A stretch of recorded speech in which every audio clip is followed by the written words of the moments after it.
Ooh, the I see Skeleton us Crew's finally. live. Holy Ooh, ooh, moly. ooh. Ooh, ooh, ooh. Ooh, Ooh, ooh, ooh, ooh. ooh. Have you guys seen the new episode? Yes. Yeah. God damn it. The the bit the bit with the nostalgia critic, like Oh my I God. think hit me directly in the face. Like I was not ready for that in the slightest. Hello, everyone Hello, everybody. from Welcome. Canada and Salt Lake and Virginia, and more from Canada. Yeah, sorry about that. 5 minutes late. That's actually 10 minutes early on Skeleton Crew time. It's more like a half an hour early, given what we talked about beforehand.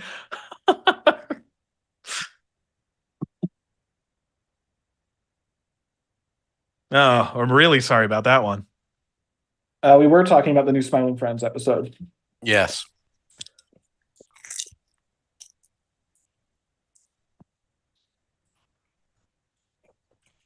Wait, is that Hooray. what it gives you a stream hell?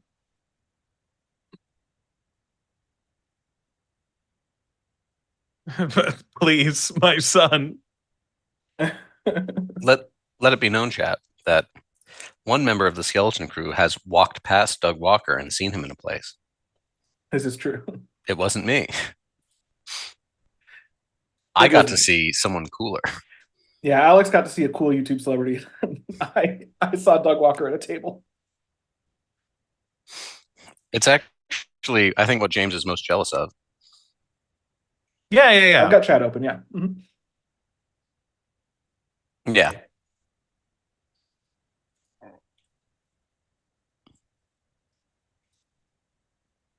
Yes.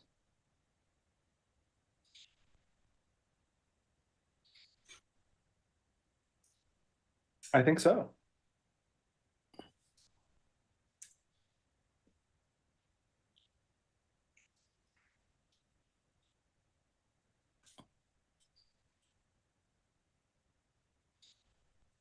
Let's go. Beer, beer, beer, beer.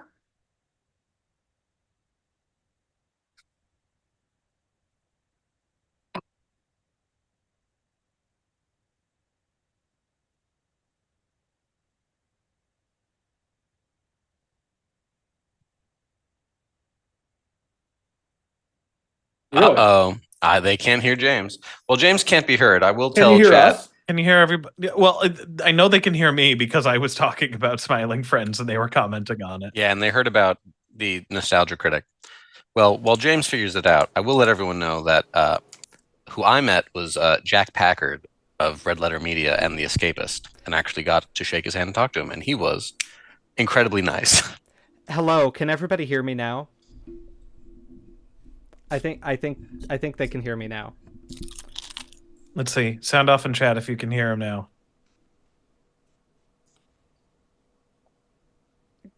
Thank you, Mr. Nobody look at The me eat this pizza. fastest no. Yes, unfortunately. Thank you, Thanks, Swamp Ape. Ape. Thank you. All right. The issue was that I forgot that my audio for these streams comes through OBS Studio and not through the Zoom call that the rest of us are on. So they could hear me, and you couldn't. James, So make your good joke again. I'm gonna make my good joke again. It's good to get a practice run first. So I'm in a different place. If you're a viewer of the Skeleton Crew, you'll know this. The place I'm in right now is my mother's basement, which is, of course, the dream of all people who achieve PhDs, is to be able to start streaming for their YouTube channel in their mom's basement. I'm not going to fart for the audience. I'm sorry. I've roomed with James. You never hear them. You're aware. They happen. So yes, I've started my new job at Stony Brook University. We're going to start teaching in only a couple of days, which is really exciting. It's been kind of a whirlwind.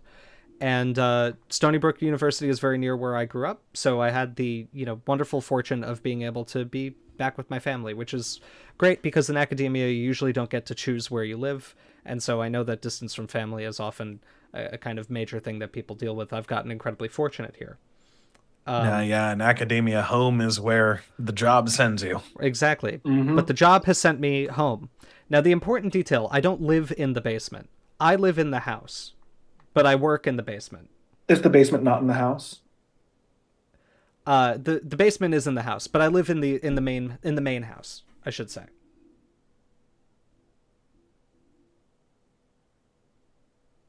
We had a question coming from Amelia.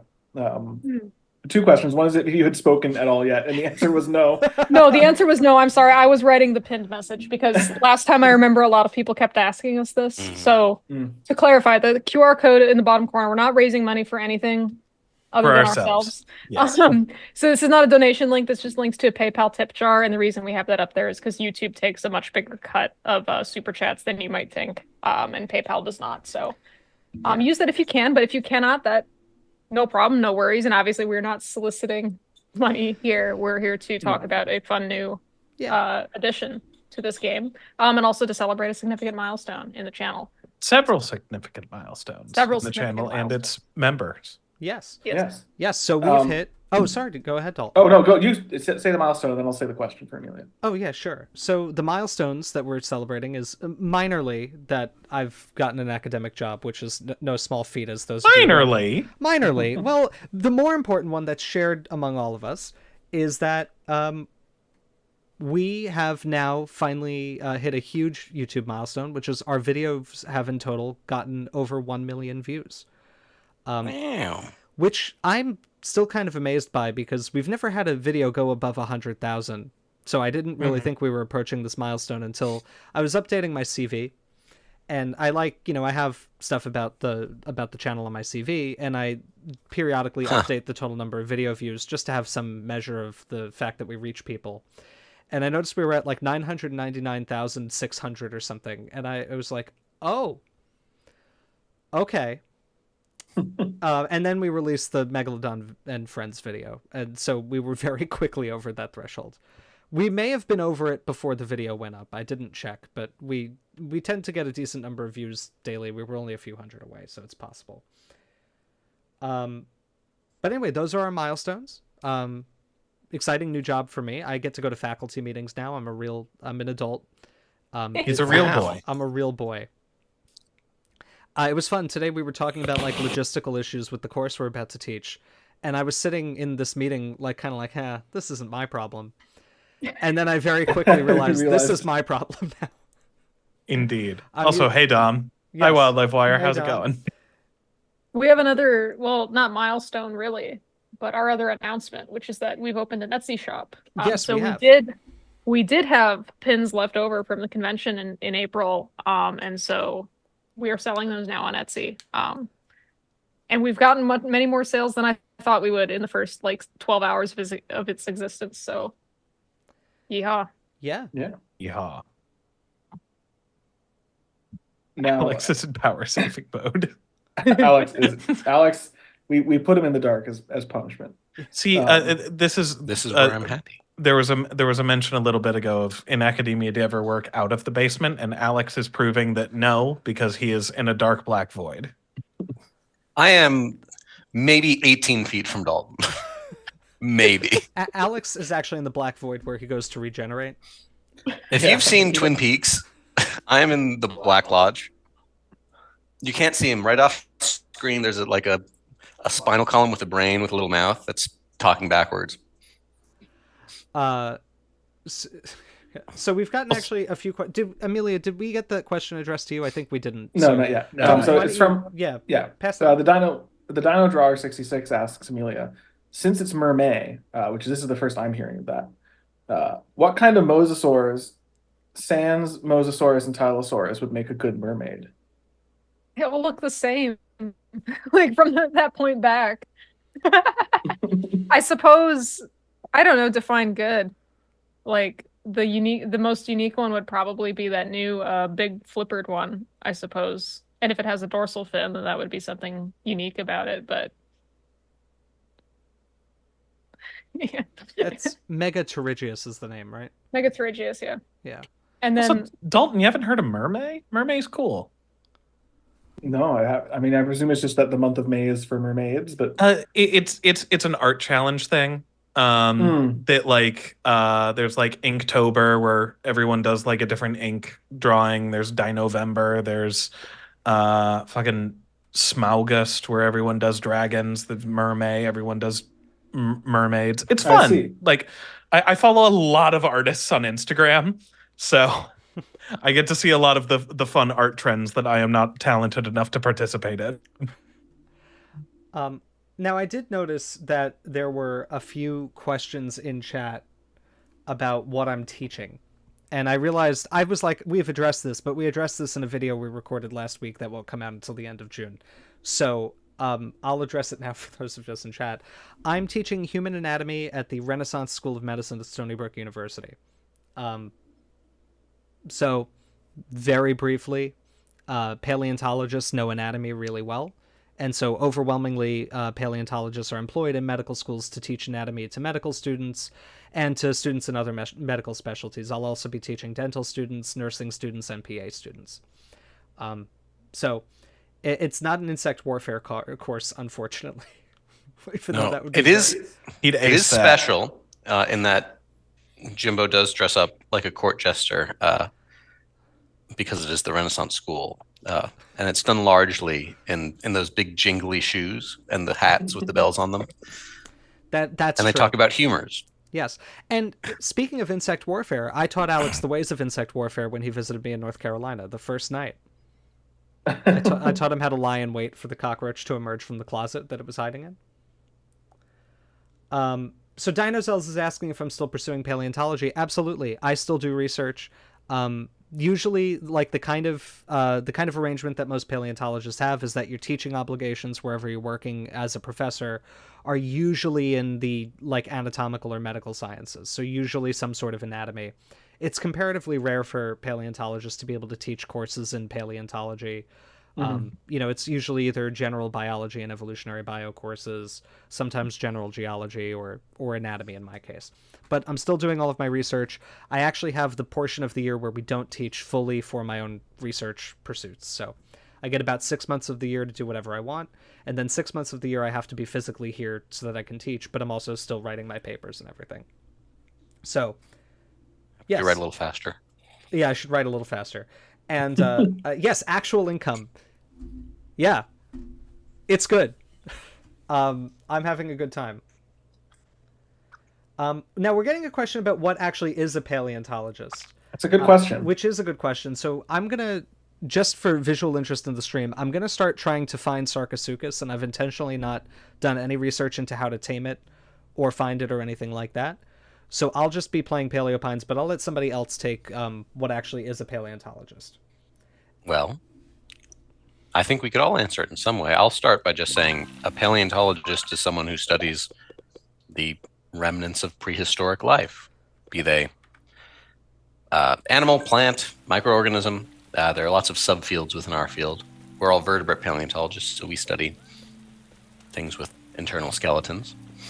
And actually, there's not a lot of digging in sand. That would be actually pretty cool.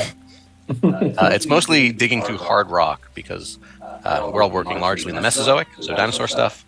And by that point, all the fossils are in rocks, so you got to move the rocks. But that's only part of it. That's collecting new material. I'm picking up an echo. Never mind. Interestingly, the echo is just coming from you, Alex. It sounds like it's just the space that you're in. It's not like from Dalton's mic. Bizarre. At least it doesn't I'll seem talk like it. quietly. But that really sucked the momentum out of what I was saying. Womp womp. Yeah, just Digging through someone hard else rock pick in up. the Mesozoic. Someone else go. I mean, Alex summed it up pretty well, but basically a paleontologist, I mean, in the very broadest sense, is someone who works with the fossils of ancient life. Yeah. And that can be in the sense that they're doing research on them, they're excavating them, they are preparing them, as Scott does. It's a very broad definition, and there are many different kind of sub-disciplines within within what constitutes a paleontologist. But we're all paleontologists, and if you pursue an academic route of trying to do research, then typically the jobs that you get are going to be jobs at universities that are, excuse me, some of your responsibilities involve conducting the research, which can involve looking at old specimens. It can involve field work. It may not involve field work. It really just depends on what your interests are and kind of what career you've set yourself up to have. Some of your responsibilities will involve teaching, whether that's in anatomy, biology, geology, some discipline in whatever department you happen to be able to get a job in. And then another part of your responsibilities is professional service of some kind. So serving on department committees, being part of professional societies, all of those things kind of amalgamate into being a paleontologist.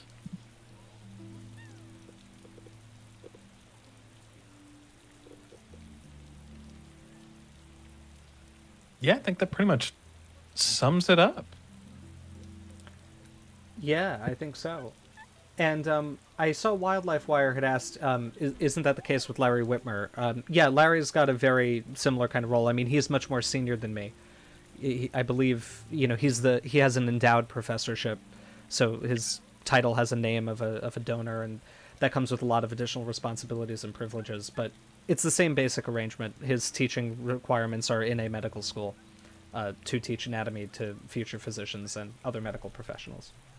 Yeah, it's incredibly common. One of the paleontologists who I worked with when I was still at the American Museum of Natural History, and I was going on a dig out west to Wyoming, was Jack Singh, who at the time was teaching anatomy at the University of Buffalo, and he was he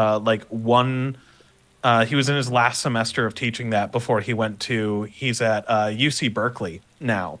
And he was actually joking one of the nights around the campfire. He was just like, I think I'm going to put these med students through what I have to go through and always switch what my study system is for their needs. And I'm going to teach this last semester of human anatomy for doctors using exclusively hyenas. Let's have them get a taste of my medicine. And I thought it was really funny. He was like, what are they going to do? Fire me? I'm leaving. Can I get the name of everyone who took that class so I can know not to have them be my physician? He didn't do it. But Oh, wait, we have an important question in chat. ooh, what's the question? Do you ever feel left out because you're the only member without glasses? No. Here's why. I can confirm that at least 2 other members of the crew have embarrassed themselves in incidents where they walked into something, either hitting their head or walking, let's say, waist first into one of those columns they put up to keep cars from driving up sidewalks. And I've never done this. So Now, I would like to add a clarifying note that my visual acuity had nothing to do with walking waist first into the bollard.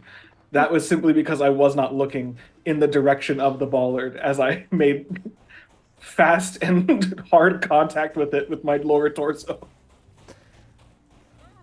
Alex, who was the second one you saw do this? Was it me? James, you hit your head on a dinosaur pubis. Yeah, but you didn't see that happen. No, but I said I know that it happened. Oh, yeah, that's true. Oh, I love the Utahraptor in this game. They make me so happy. In Right. fairness, I'm Strauss in Red Dead? Come on. Since when? Hey, just like Oh, wait. I don't think you can tell. James, have you finished No, hold on. Paleopines? I'll remember this. I have. Oh, man. Okay. Is that them on the left?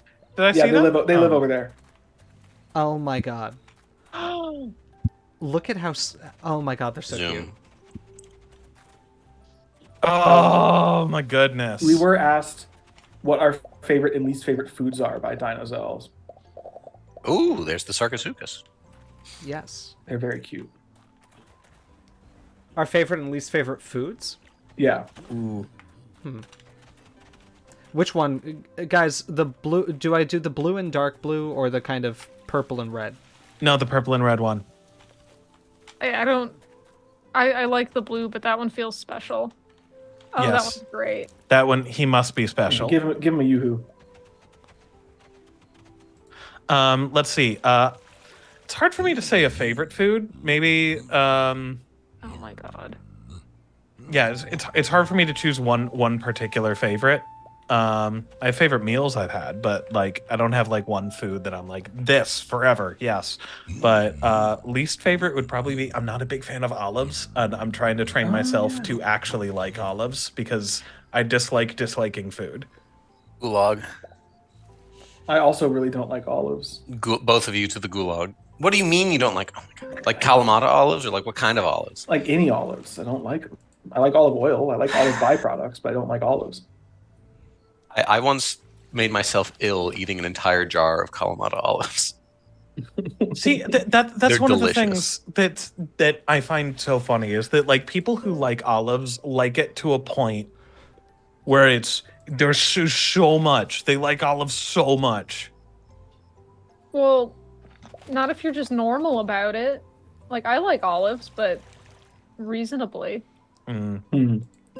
I guess one of the first things that I experienced taking public transit here in Boston was what we call in video games environmental storytelling, which was I was sitting on I think it was the Orange Line, and on the seat across from me, I noticed that there was an entire empty jar of olives, and then next to it, an also empty bottle of Pepto-Bismol. And I was like, something happened here. Ladies and gentlemen, we got We him. got him. We got him. Nice. Yay! No, you gotta study him, or well, I guess you can't do it yet, but... Should we Yeah, talk I about know. Sarcosuchus? What should we name it? Yes, what should we name the Sarcosuchus? Chat, Chat, what do we name the Sarco? what do we name the Sarcosuchus? Crocodilopolis. Obviously. Crocodilopolis? Yes. Stinkwagon 20K. Wagon 20K is really good. Jay, I like your idea of naming him Dalton. Friend, him, Dennis, Chompy, Chad, Greg, Greg. Dundee. Dundee's nice. Delta, Olive. Lots of olives, lots of Sobek. Or Sobek, Chomp, Irwin. Couple Irwin. Irwins. I do like Irwin. Looks like a Dalton. XX underscore Chompy 1500 underscore XX. What is this, an Xbox 360 gamer tag? These are so good. Paul. Well, now, someone is correct that it probably does have the most accurate palette It probably does, yeah. Big paleo. because they just don't Big feature it. paleo. All right, I think we need to do a tiebreaker here. We've got Dalton, Stinkwagon 20K, and Sobek. Choose between these options. I think you know what we Stinkwagon. Search your feelings. You know it to be true. This is a democracy. Everyone in chat is saying Dalton. Yeah, everybody is. Stinkwagon, baby. Joe Biden, please. Joe Biden, please. Oh my god. I don't know. We're getting a lot of stinkwagons. Can we make a poll? Can we make polls? In this, I don't think so.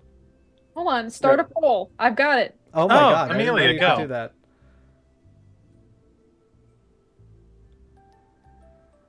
Stink. If you can do 4 options, I think people do want to vote for Big Paleo. and Olive. I'll see how many it lets Yeah, me do. AJ the Sleepy, I like your idea. If you pay us money, we have to do whatever name you want. That's a good point. I can do 4 options. We've got Stinkwagon, Olive, Dalton, and what's the 4th? Big Paleo. Big paleo.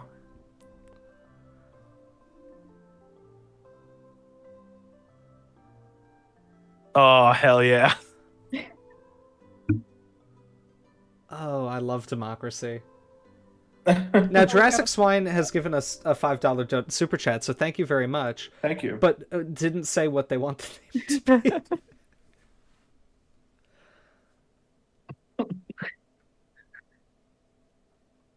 55 Now- votes. It's Stinkwagon coming ahead with 42. It's got a plurality so far. Oh no.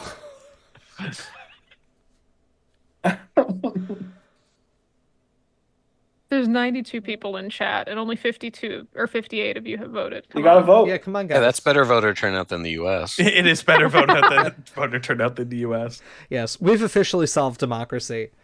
If one of the presidential candidates is named Stinkwagon 20K, everybody will vote. We are the U.S. If you pay me money, we will favor your vote. Well, exactly. I just don't know what vote I'm supposed to favor because Jurassic Swine didn't say. Vote now on your phone. Text your vote into Skeleton Crew. 303 Skeleton Crew. Okay, how much time we given this? Oh, we need to wait until we get We'll one give it to more vote. 9. We need to give it one more vote. Okay, All right. 69 votes. It was Close there the- for. All right. Stop the count. Stop the Stop the count. count! Stop the count!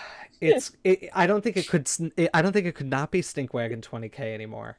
It has to be Stinkwagon 20K.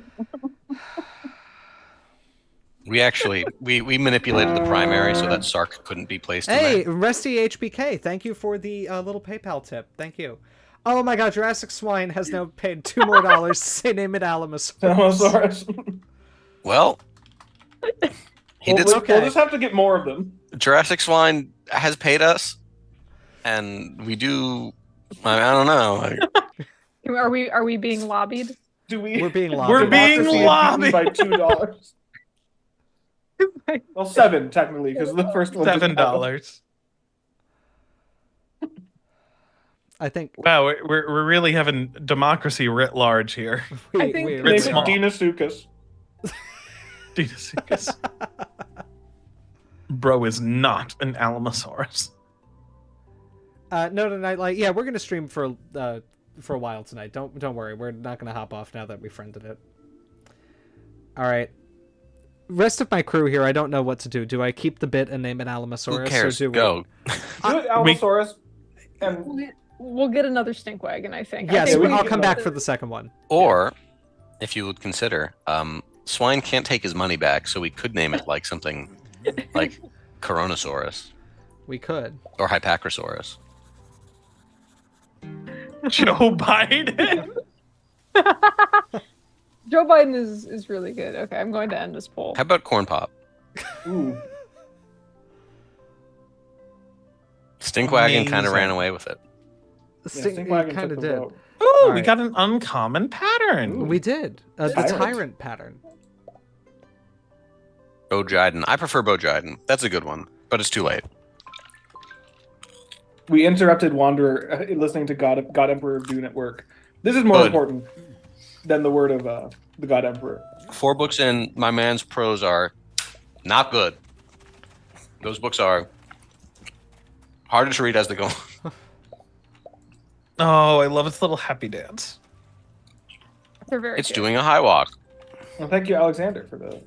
Well, Alex, do you, as our resident Oh. Pseudotsuchian expert? Hey, the captain and the missus just tipped $10. I think. Oh, Thank you. I that is. wonder who those are. Hi, my mother and father. Hello. Hello, indeed. It's good to hear from you virtually. Hi, guys. Hello, Captain. Wait. I want to. Hope you had a good time at Indie, Dad. Dad. Sorry I didn't call last week. The Dino Drawer has asked me what the phylogeny is, but I think. Why that would you there's ask Dalton? There's someone better suited to talk about the phylogeny of Sarcosuchus. Phylogeny is mine. Disgusting. Yes, Sarcosuchus.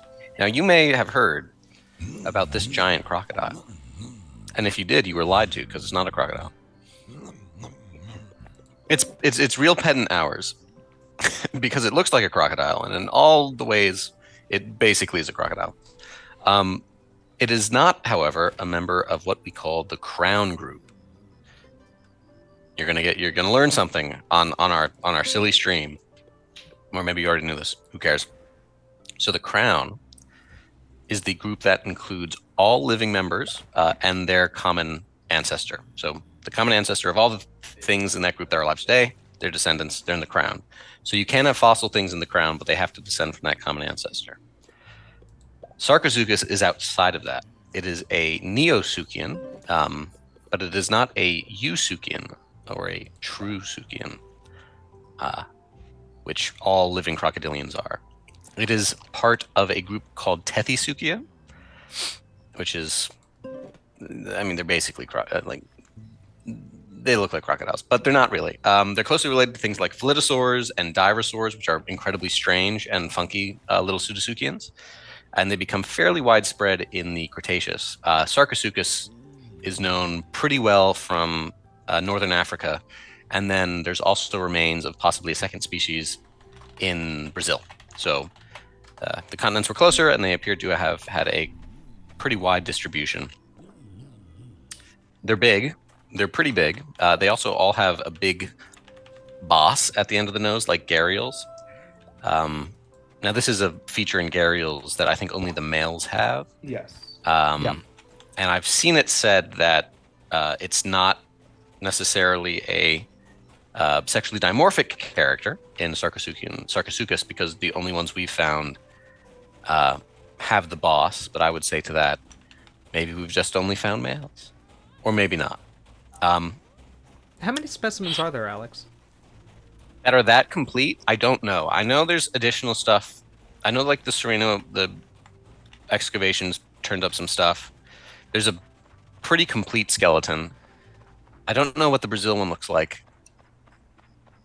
I think the Brazil one's only known from like teeth and osteoderms. That's tough. The most diagnostic bits of the crocodile. But yeah, I mean, this of the not crocodile. In its ecology and its close relationships, it is essentially a cool crocodile, but just phylogenetically, not really. Yeah, I think that the osteoderms are fairly diagnostic, which is why it's been referred to Sarcosuchus. Really? Oh, okay. I could be osteoderms wrong. are actually are more useful than you might think. No, well, I retract my snippy comment. Do you see how cute it is? When it's They're- just, It's like, adorable. They It's trundle so so cute. lovely. They're kind of high walking Oh my too, which God. I don't know if a crocodilian of that size would be able to do. Well, frankly. I know that it was kind of a controversial thing when they added Sarcosuchus to Path of Titans when they made it able to gallop like a Cuban croc. Sussy. What more will childhood memory? He's 2 to 4. Really anything that's not a Yusukian, Oh. I wouldn't call a crocodile. I call things Crocs when I mean like the vibe. So like they're all Crocs in my heart. And I amend what I said. I was mistaken. The material from Brazil does include the tip of at least a lower jaw, which is kind of expanded in Oh, a similar way okay. to Cool. It looks a lot like Sarcosuchus, so I'm not Yeah, one of the that upset about it. that kind of premaxillary like widening is is one of the autapomorphies of Sarcosuchus. It's pretty rare in fossil Crocs. No, it's a cool group. And Phylidosaurs. So while Sarcosuchus I don't think is believed to be, some Phylidosaurs were at least partially marine. So like it's a separate radiation of non-crown Crocs that get into the marine realm, like Thalattosuchians do. So they do it a few times. Now, I must just say, we had a super chat that came in. We did. Yes. Oh, I didn't see it. Cody Yes. Bishop has asked if we've been keeping up on the new Jurassic Park movie news. I have, to the extent that there is news. He's mostly just been casting stuff, and I'm excited. Yeah, mostly just casting stuff, and I am also excited. I'm looking forward to it. I think it's optimistic that Glenn Powell turned it down because he was like, I don't know that I'd add it to this movie, but I liked the script. So the fact that at least someone said that they liked the script is good. That's encouraging. It's more than I've been able to say about the last several Jurassic World I was movies. going to say, Oh, that yeah, has and not been Gareth said about a Edwards is Jurassic directing. World sequel in a long time. What'd Hey, you say, Dalton? that's not true. Gareth Edwards is directing. So That's really cool. I'm So that's really good actually really looking forward to that bit. it means that at the end of the movie we'll get obviously shoehorned in cameo of the T-Rex doing something really, really cool. It'll have its own hallway scene. Yeah. Yes. No, James. I'm throwing shade at the hallway scene. But I do like Gareth Edwards. James, I Yeah. resent your comment that none of the, no one's ever called one of these scripts good. I'll have you know that I know that Colin Trevorrow had a drink in his hand once and he was like, oh, this is a wooden table. I don't have any coasters. And then he saw a version of the script for the second movie in that trilogy and he's like, oh, good. And he put it down without putting a ring on his nice table. Maybe it once helped level a crooked chair or something. All right, I'm putting the Sarcosuchuses. I don't have enough fencing components for them, so I need to put them in an enclosure with my Therizinosaurus and Dinocyrus. They're gonna love that. We'll see who's I still like left the in the morning. Therizinosaurus is so pretty in this one. The Therizinosaurus? Yeah. Oh, that's the same pattern I have of the Therizino in my game as well. You don't say. this is going to make them very upset. Yes, but it's temporary. It's just for one night. They're not going to leave. Also, wasn't the hallway scene a studio insert? It probably was. I would believe that. I mean, like, so someone in chat, I'm sorry, like, who really enjoyed the Vader hallway scene. I also like the hallway scene. Don't get me wrong. It just feels so like tonally different and like so tacked on from the rest of the movie. Like, it's a cool scene, Yes. but it just felt like I was being like pandered to, You were. and I didn't like that aspect of it. I'm like, yeah, I get it. Darth Vader's cool, and Darth Vader is cool, but I mean, like the entirety of we're talking about Rogue One. We're talking about Star Wars stuff. We're never going to stop. Don't ATSTs. worry, I'm here this time. ATSTs. I'm I excited. recognize that and I clap. Good save, Dalton, on RPG-13 stream. Thanks. Aaron No, Brown he's asked a good an interesting question that Gareth is a good I think could help take us off of this potential horrifying stunlock that would last the rest of the entire stream. Wait. Of the various Super Crocs, which is your favorite, and which do you think is the largest? Before Oh we God! do that. Hey, everybody, chuck off your failed segue bit.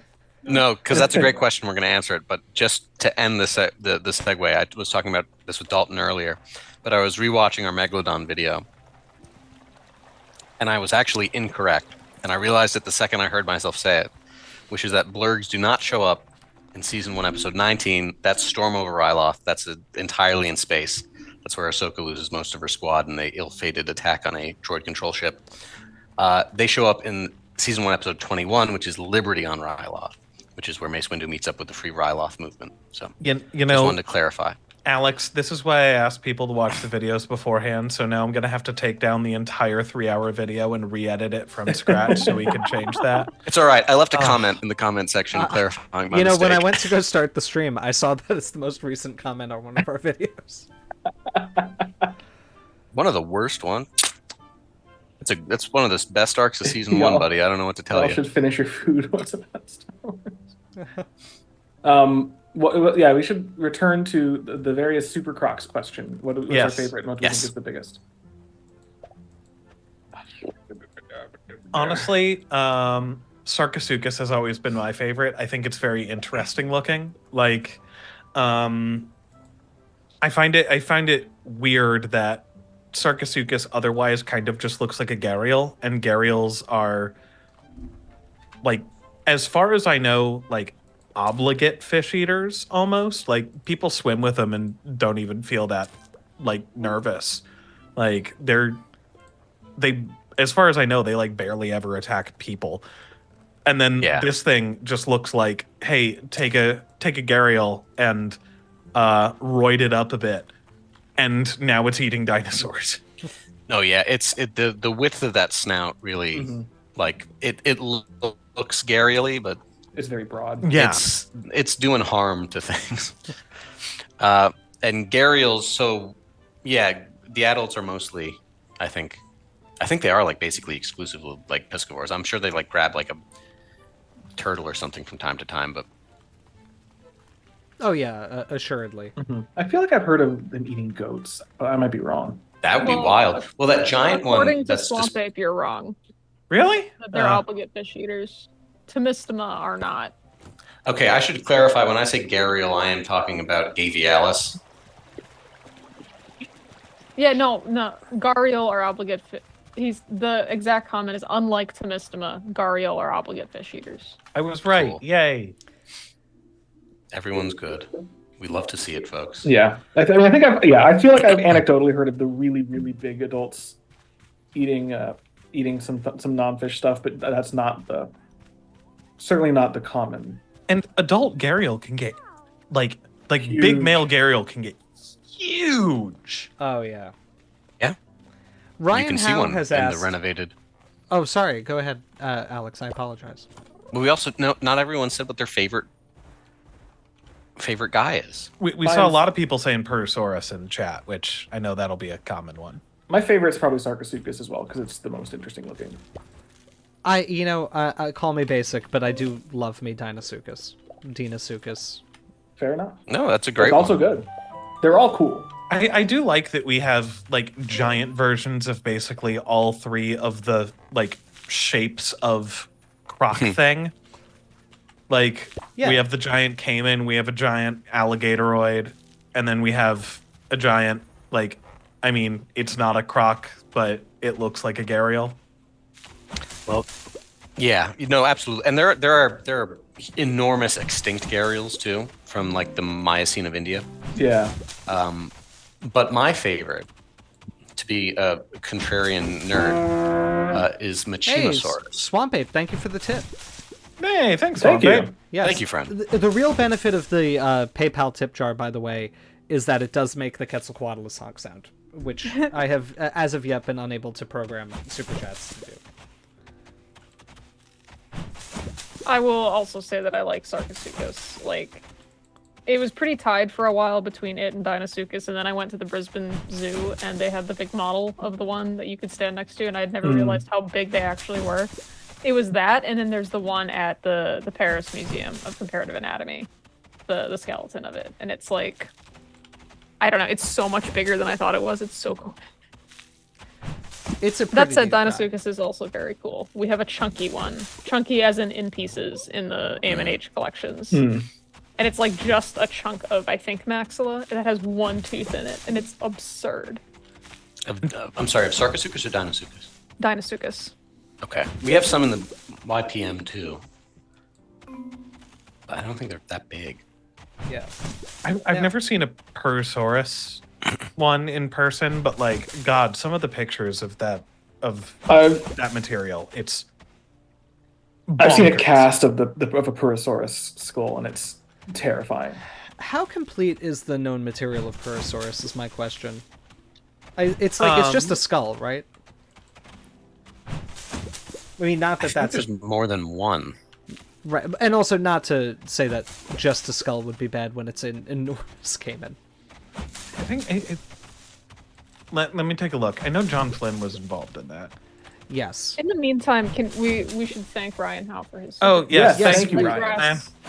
There was a question in the second one, I believe. Find it. Someone asked us what would win, Sarcosuchus or... No, the super chat first, which is a very good question. What if Megalodon was actually a tiny shark with huge teeth? That'd be awesome. That'd be pretty cool. See, it doesn't have. That's we gotta just be keep what finding it the is. isolated teeth. It just has one on the top and one on the bottom. It was like a beak. That's all it did.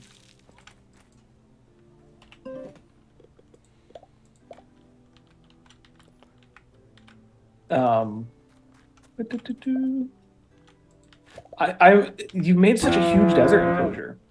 It was an accident. Oh, and we got an anonymous $3 tip. Thank you very much. Oh, thank you very much. Thank you.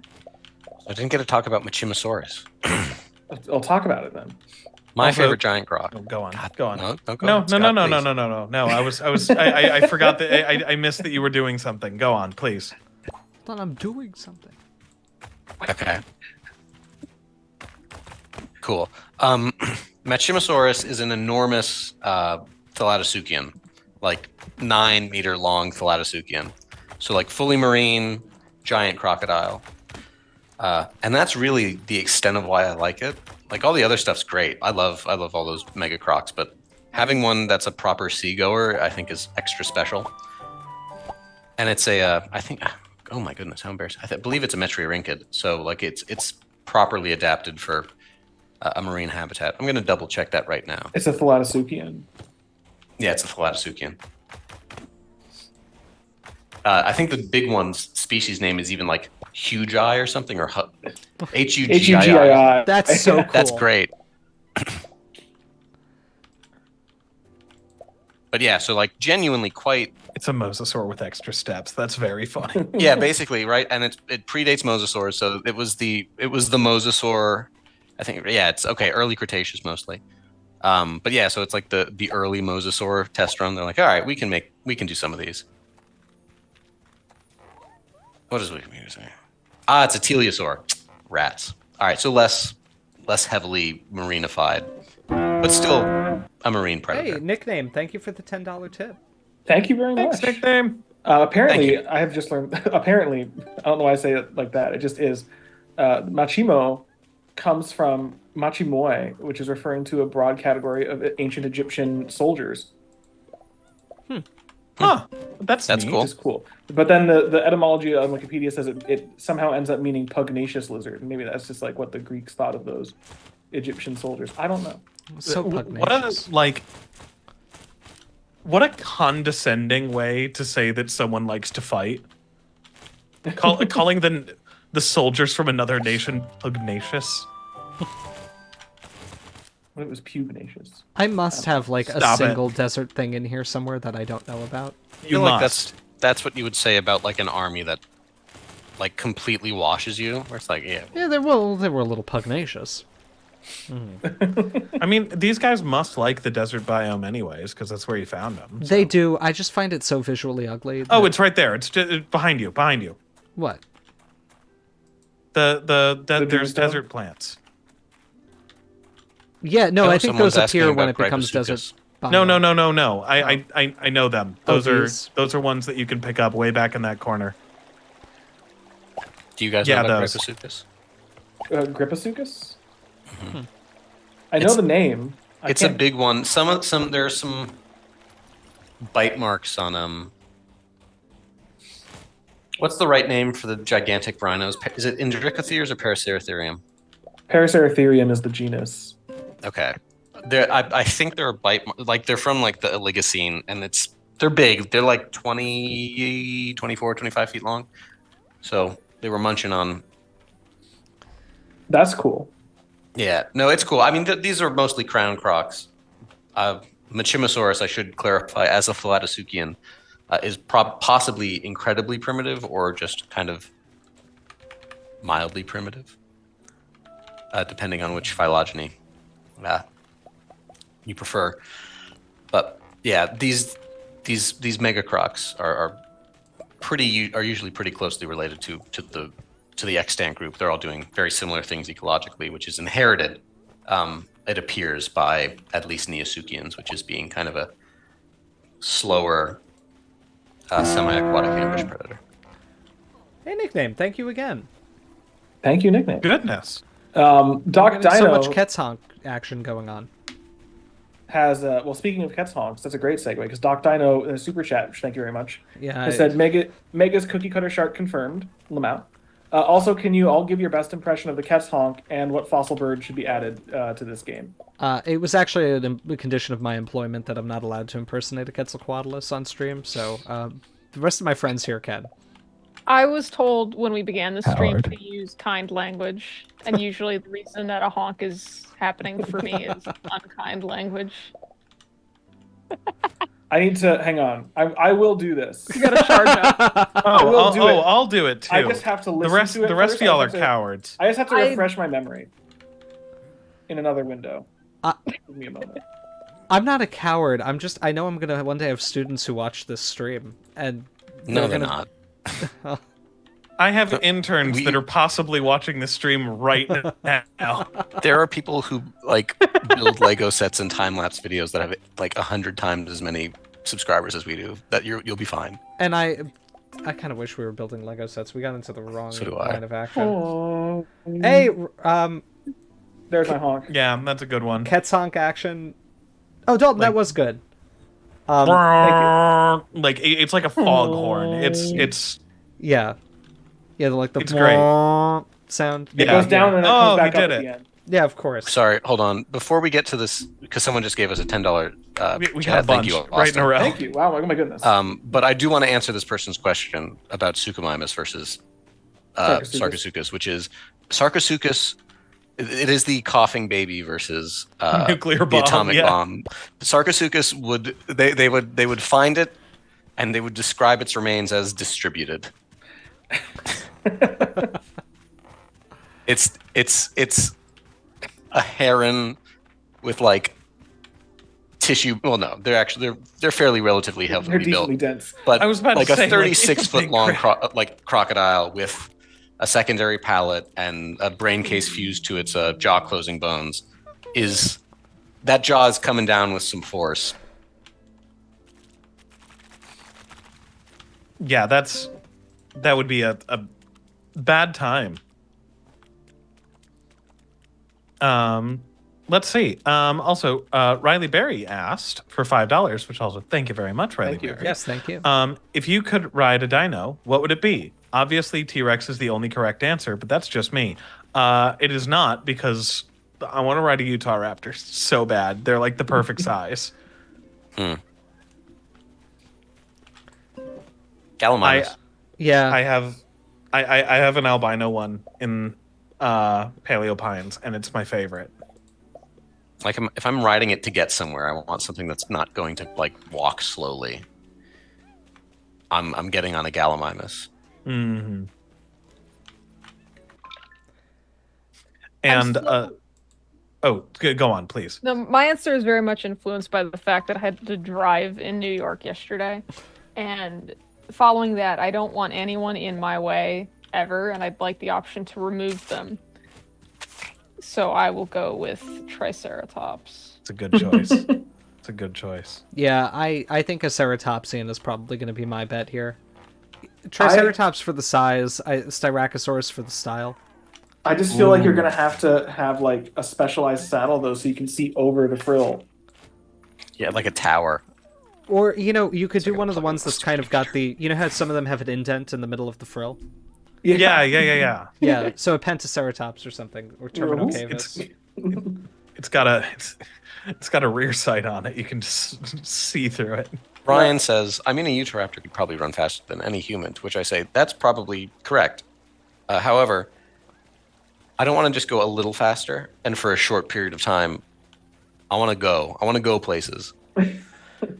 Also, probably not... It probably couldn't move that fast for that long, just given dromaeosaurid proportions and cursoriality is probably not that great. True. Short burst. I'm thinking maybe like Alioramus or AJ, I like that. Chinchillosaurus. AJ the Sleepy says use the sign of Ceratops so you can see through the frill. I'm on board for T-Rex. The issue is that like I would absolutely ride a T-Rex, but you would also, I feel like, need a specialized like saddle because it's just too broad to like straddle like a horse, like it's just too big. Like I want to be on something tall. I want to be on something powerful and cool. But like if I want to ride it more akin to like a horse where I'm like just kind of astride the animal, it's unfortunately got to be smaller than T-Rex. Here's a question for you, Dalton. What? Are you going to have like a deployable ladder with you everywhere? Because you're going to have to get down. I mean, yes. Also animals do this really interesting thing where they lay down on the ground. I don't know. I feel like getting a T-Rex to lay down on the ground for you to get on and off is going to be... Well, if you're riding it, I presume it's trained. Gallimimus, hop on, hop off, horse size. Gallimimus is so much bigger Alex, than a horse. How big what's do you your think vertical horses are? What's your vertical leap, Alex, that you're going to hop on like a Gallimimus? You climb on like a horse. Gallimimus is huge. What are you It's talking got feathers about? to hold on to. Alex is going to get kicked off a horse because he's going to try and grab its mane and yank himself up onto it. Well, see, upside of Gallimimus is it can't rotate its legs. They're avimetatarsalian, so their legs are in one plane, so it can't kick me. But it can peck you. Yeah, I'll take my chances. They have claws, dude. Well, Austin Ames said... Speaking of feathers, we forgot the second part of the cat's question. Oh, yes. Was what bird we would add to the game. Yeah. Oh, right. To this game? Yes. I believe it was to this game, yeah. Gastornis, big duck. Yeah, maybe like Forest Rachis or Gastornis. Or a Moa. That's fair. Are there Like a any big terror flightless. birds in this game? No, there's nothing post-Cretaceous in the game. There's nothing terror in this game. It would be a friend bird. No, okay. Well, the friend bird that would be conniving that I would pick is the one with the long beak. It starts with a K. What is that one? Kalenkin. That one. Kalenkin That one's Gnamoy, yeah. That's a good one. That's one of my favorites. There's no Mesozoic bird that jumps out to me as really wanting it in the game because they're all just small. I mean, birds. and we already have Archaeopteryx in the game, so... Maybe like Falcatacli, because it looks like a toucan, and I don't know. You could like have a perch or something, but For me. Like maybe Confucius ornis. I don't know. Fulcata But that's Keely just is like just a one of the bird. coolest things that's It's ever just a lived, bird. though. What is? Fulcata Keely, it's such a cool bird. It's a good. It's good toucan name. Sam. It's Um, great, but Also, like Austin Ames asked because we're so behind on the questions. Yeah. It was a pleasure to meet you guys at SVP. Luckily, this is going to be a very quick answer. It was a pleasure to meet you guys at SVP, and your videos make my day. Thank you very Thank much you. on both accounts. I wish I could have met you, but I was not there, sadly. Have you guys seen Jurassic World Chaos Theory yet? No. No. What are our thoughts? None level with at you, the bud. moment. probably not gonna watch it. I might watch it, but I have not seen it yet. I will at some point. I just haven't had time. This week has been a lot. Yeah, I've been very swamped with getting ready for my new job, so I haven't been able to watch. I'm curious. I feel like I probably owe all of the like Camp Cretaceous stuff at least one watch. No, say No. me too. You don't. I watched a few episodes at one point, and quite honestly, like, I don't think it's not like something I'm incredibly into, but I didn't dislike it. It was like, it was fine. Alex, I think you're kind of poisoned by the like fourth season that you watch, because like I've watched the first 3 seasons and they were fine.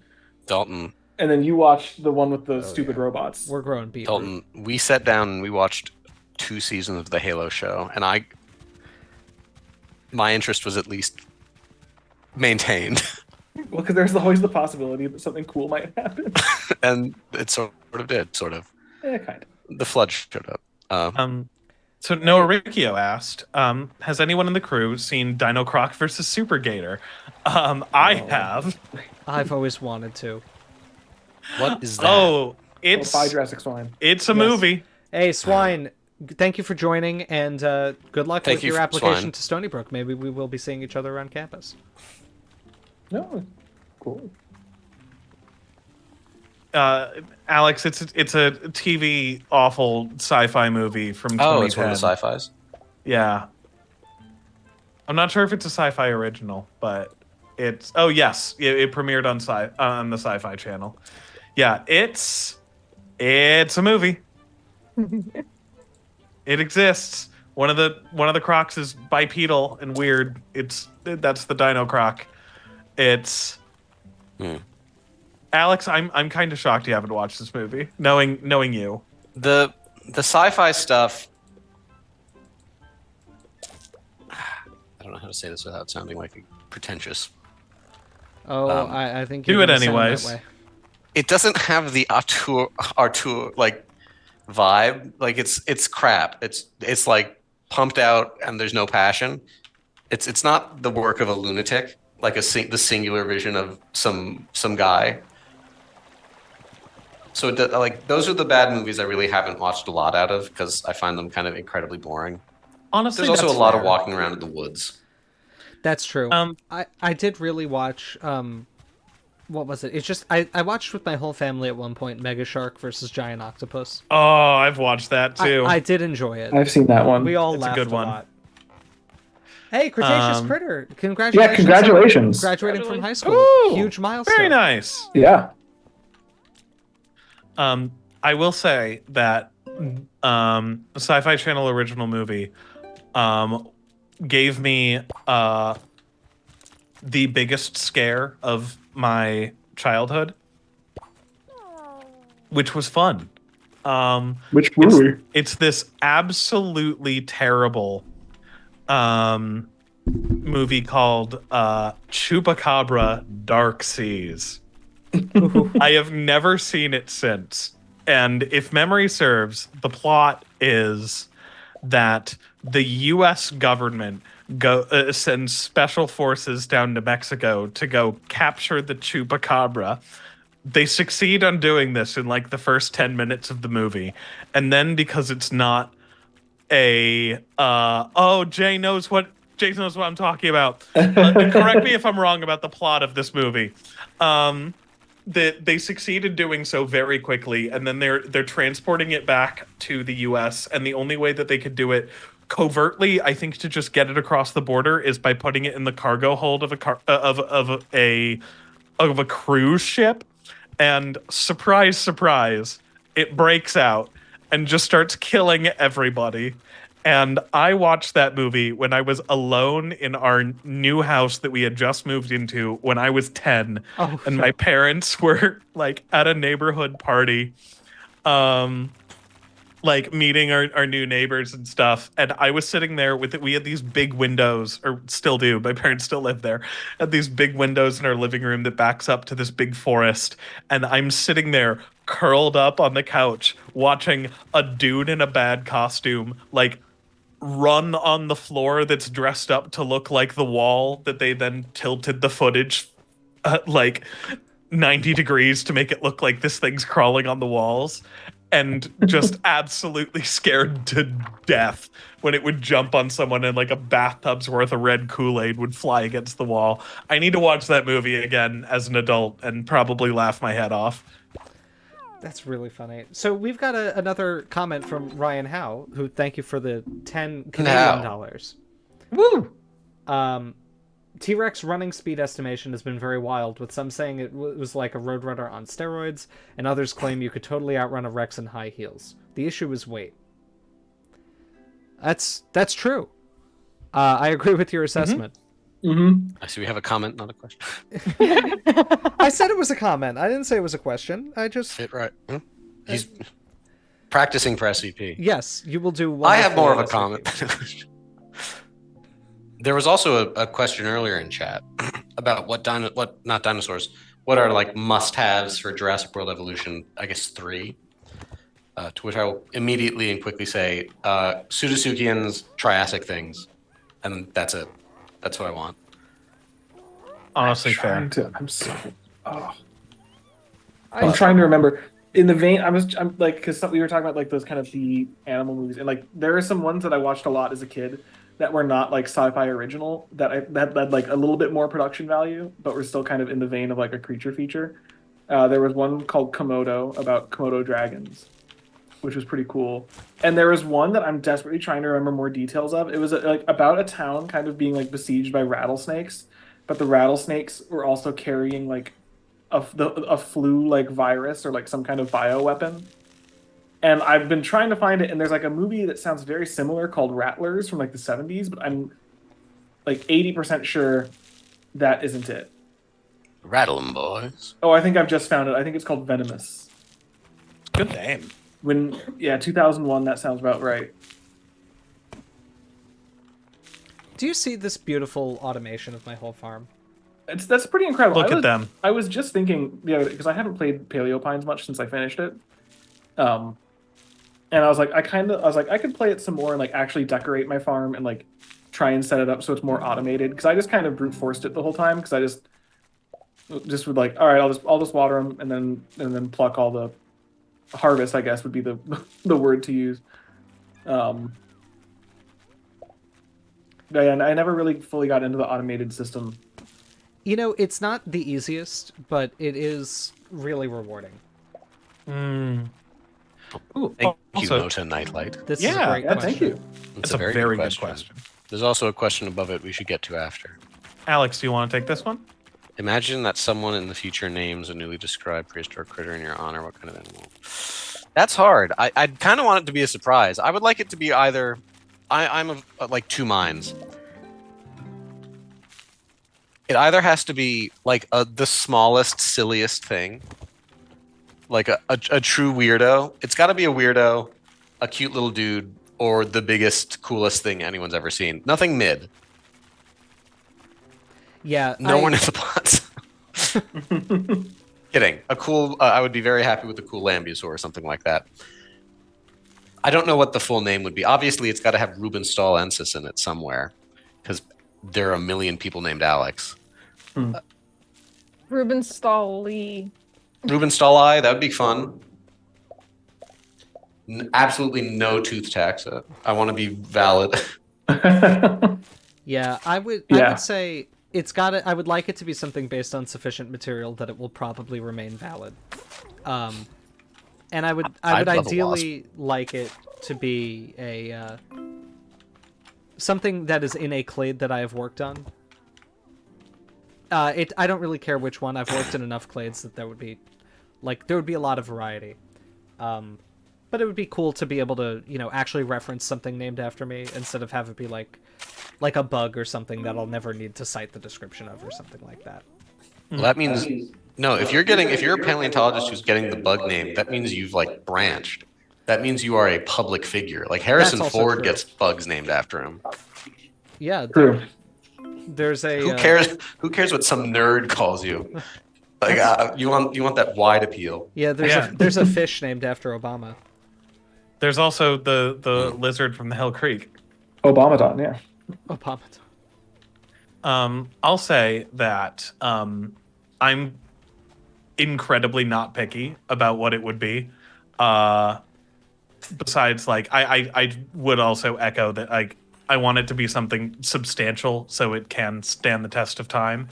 And contrary to a soapbox that I've been on with my friends before, I'm going to surprise everybody and say that while normally I'm someone who rails against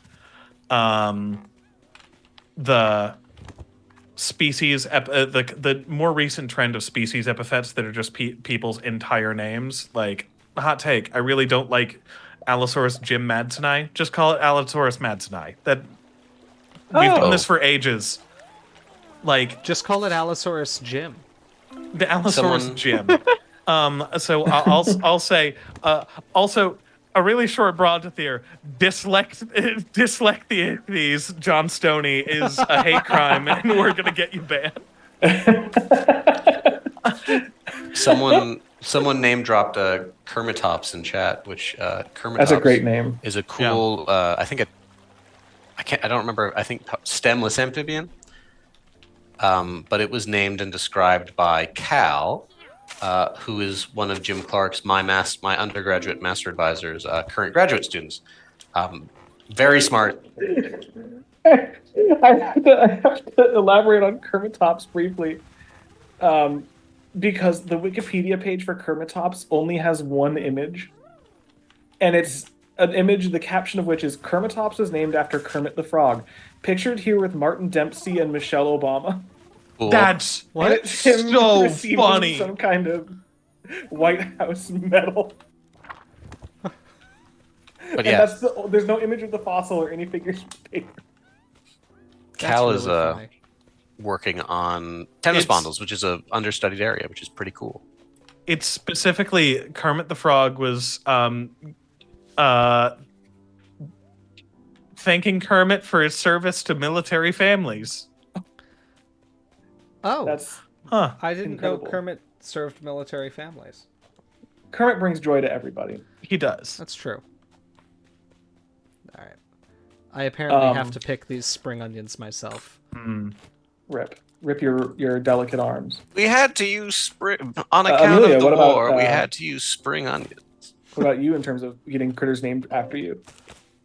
In the similar vein of what others have said, like, I would be upset if it was a tooth taxon. I'd probably be more than upset. I'd be mad.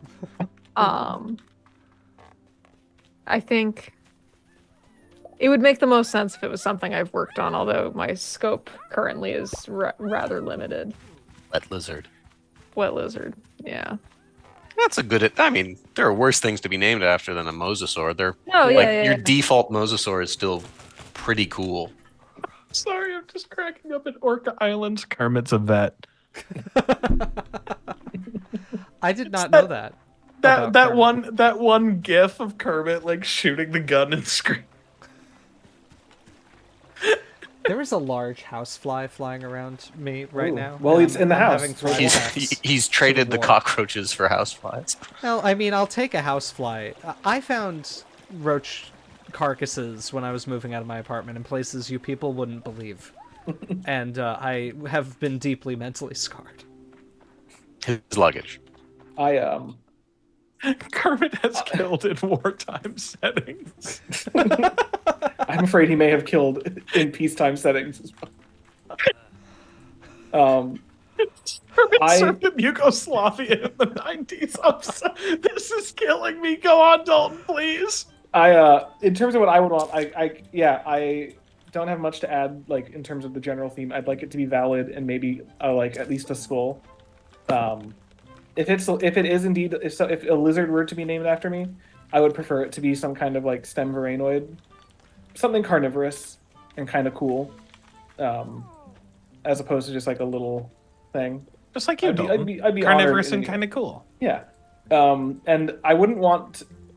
It would either have to be like a Dalton Meyer eye thing, or just use Dalton because there's a lot of old German paleontologists with the last name Meyer, and I wouldn't want it to be confused with one of them. What they could do is they could use Dalton with a J, which is Djalton, Djalton, which is something that just came back to me from undergrad, which is a joke that me and my friends would make because one time after our physics class, we walked over to this this coffee shop that had just opened up, and they asked me my name for the drink, and I said, "Oh, it's Dalton." And they asked oh, is that with a J? And we were like, "What? No." Ladies my and friends gentlemen, I'm sorry, Dalton. We got him. Well done. Well done. Woo! I've been playing a lot of Helldivers too. I now know how to kill bugs very well. Would not let go Dalton with a J because we were mystified as to where the J would go. I don't know, actually, Jimbo. I remember you failing to kill that cockroach when I was there, and then me one-shotting it when it came out. That's true. You did. Well, I remember me shooting it with the salt gun and you trying to crush it, and then it evading out of the paper towel roll and walking into my closet. You know, that's a fair point. I do remember I hit the cockroach. I hit it the second time. You did. I liked waking up to a text message from you from 1:40 in the morning. Not move. Yeah. Also, I want to just call out Ice Flack Lee for their comment about asking if has Kermit violated the Geneva Conventions, and then corrected to committed war crimes. I mean, I would like to highlight Wyatt Rippey. Shouldn't Sarcosuchus be named Troodon since the Troodon name came first, or am I just stupid? The debate here, to put it very briefly, is that the Troodon type material is essentially, I think it's just a tooth. And Wyatt, I love you. That's so funny. That's the funniest way you could have asked that question. Thank you very much. The Troodon type material is just a tooth. And so I think the question has been, can we really know what skeletal remains go to Troodon? Stenonychosaurus is a name that was based on a much more complete specimen. And so there has been a time where we've been preferring that name again. I do know there's more research to be done on this. As I'm sure you all heard, the Museum of the Rockies just unveiled a Troodon skeletal mount, and there's a paper forthcoming about this skeletal material that's been known for a while. My presumption is that they're going to make a case that this is what Troodon is, but we have to wait for the paper to come out before we know for sure. From what I hear, the paper's very close, so I think it'll be sooner rather than later. Doc Dino asks, what dinosaur/prehistoric critter would you, or animal rather, would you choose to train for war, either medieval or Dino D-Day style, minus the German element, steampunk optional? Ceratopsians are built for warfare, both IRL and in this fantasy world. Yeah, I want to see a cavalry charge try to go up against a shield wall of just ceratopsians. Yeah, they're their own shield wall. True. I think a titanosaur in medieval warfare would be pretty fantastic if you could get armor for it. It's just essentially a walking siege platform. This is true. Pretty much unkillable at that time unless you had a cannon or a trebuchet. Yeah. These are good answers. I have a better answer. Okay. Confucius ornis, which I would infect with a disease. Maybe it already has a super kind of bird flu. Just anything small that can be distributed quickly and could easily carry a transmissible disease. Bird flu, they do that. Like in the hit film Venomous from 2001, starring Treat Williams, Mary Page Keller, and Hans Janicki. Oh, they got Incredible. Hans Jennehy in there? Man, I can't believe they got Hans Jennehy. spared no expense. Was it direct to video? You bet it was. At some point, that we need sounds to have very direct to video. at some point we need to have a crew get together where we all hang out and watch. Oh, I mean, we'll have one in the not too distant future. We should play some of our favorite incredibly bad movies from our childhood for each other. We be fun. absolutely should. Also, Also, crewmates, sorry. just I'm not going to broadcast my birthday for the public here, but it will be happening this summer, and you all should plan to come here for a clam bake. Oh, I yes, love a good clam bake. I'm happy to come. 100%. That's good. I'm glad I could lure you down with seafood. We'll do a. That it is my singular weakness. Oh my god! James, Do you James, see? you could lure me down with just I want to hang out with my friend. Unlike you, who doesn't visit me unless you need something. Hey, that is not fair. Do you see this amazingly large pile of Dinosaurus feces? Oh my god. Sarcosuchus? That's one big pile of not croc expletive. Then they're not getting out of the way for you to clean it. No. Ankylosaurus is a bad choice because it moves 3 miles per hour and is effective in one direction. Yes, as we know, Alex could easily 1v1 an With Ankylosaurus. a lance. If I have a long sharp stick, you can all be like, oh, you think you could fight a dinosaur? No, I think I could fight that one specifically. Also, Riley Berry, I will push back on this More like slightly. Stinkwagon 40K.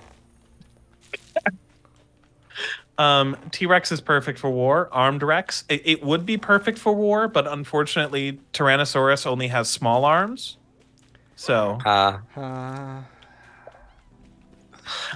think I'm hilarious. So No. Just terrible.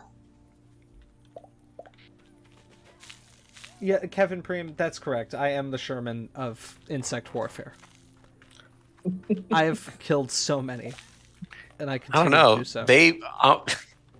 so. You left. You fled. I they did. kicked you out. Sherman eventually went back north. He went south. Well, he did his yeah, job. but you left an apartment behind.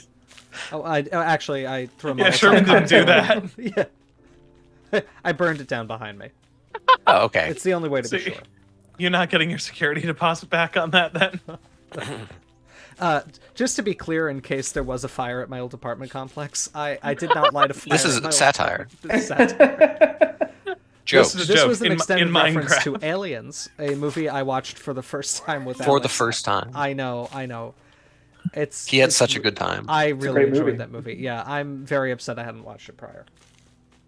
No, it's not the same Dinodom. An elephant would destroy me, even if I dug a hole. An Ankylosaurus is the dumbest shaped animal that is only a threat if you are, let's say, a gigantic predator with no arms and a huge head who has to bend down and bite something.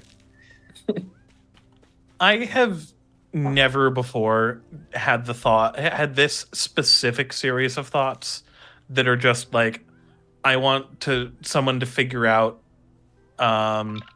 either the whole reverse engineering genetic thing or just bring back a dinosaur just so I can watch my friend Alex fight it. So you can watch your friend be Alex killed. get killed. 5 minutes, not even, like 2 minutes. The only thing that would take me any time was I would feel bad about hurting it because I like animals. Now, I see Noah Riccio. Even uploading an audio commentary track on Patreon would be a good incentive for me to keep donating. Well, I have budget. Elaborate. Elaborate, yes. Elaborate. I want to know more about this idea. I will consider it. God, these big dinosaurs, or animals, I guess now, just produce so much shit. Like, I'm not an unrealistic person. I think a Dryosaurus would probably take me.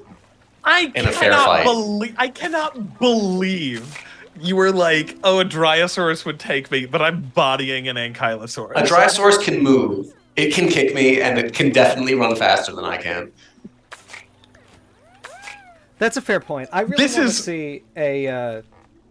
I just want to see a dinosaur movie where like they really hype up the big theropod predators, and everybody's like really scared of them, and then the main character just gets kicked by an ornithomimosaur, and it just just implodes his ribcage like he's been shot with a 50 caliber rifle. Honestly, like, while that specifically didn't happen, the closest to like hyping up a big theropod and then it not being that much of a problem was honestly 65, when Adam Driver just one-shots the T-Rex. Oh yeah. Yeah, shoot it in the head. I was It's its gonna- one weakness. I was gonna say 65, but for the Pseudopody-esque thing in that Oh, Yeah. just a weird creepy thing in a cave. That thing was great. I did like that a lot. You know what's really fun and interesting? I can probably almost guarantee that we are the only people that have referenced the movie 65 this month. That's probably true.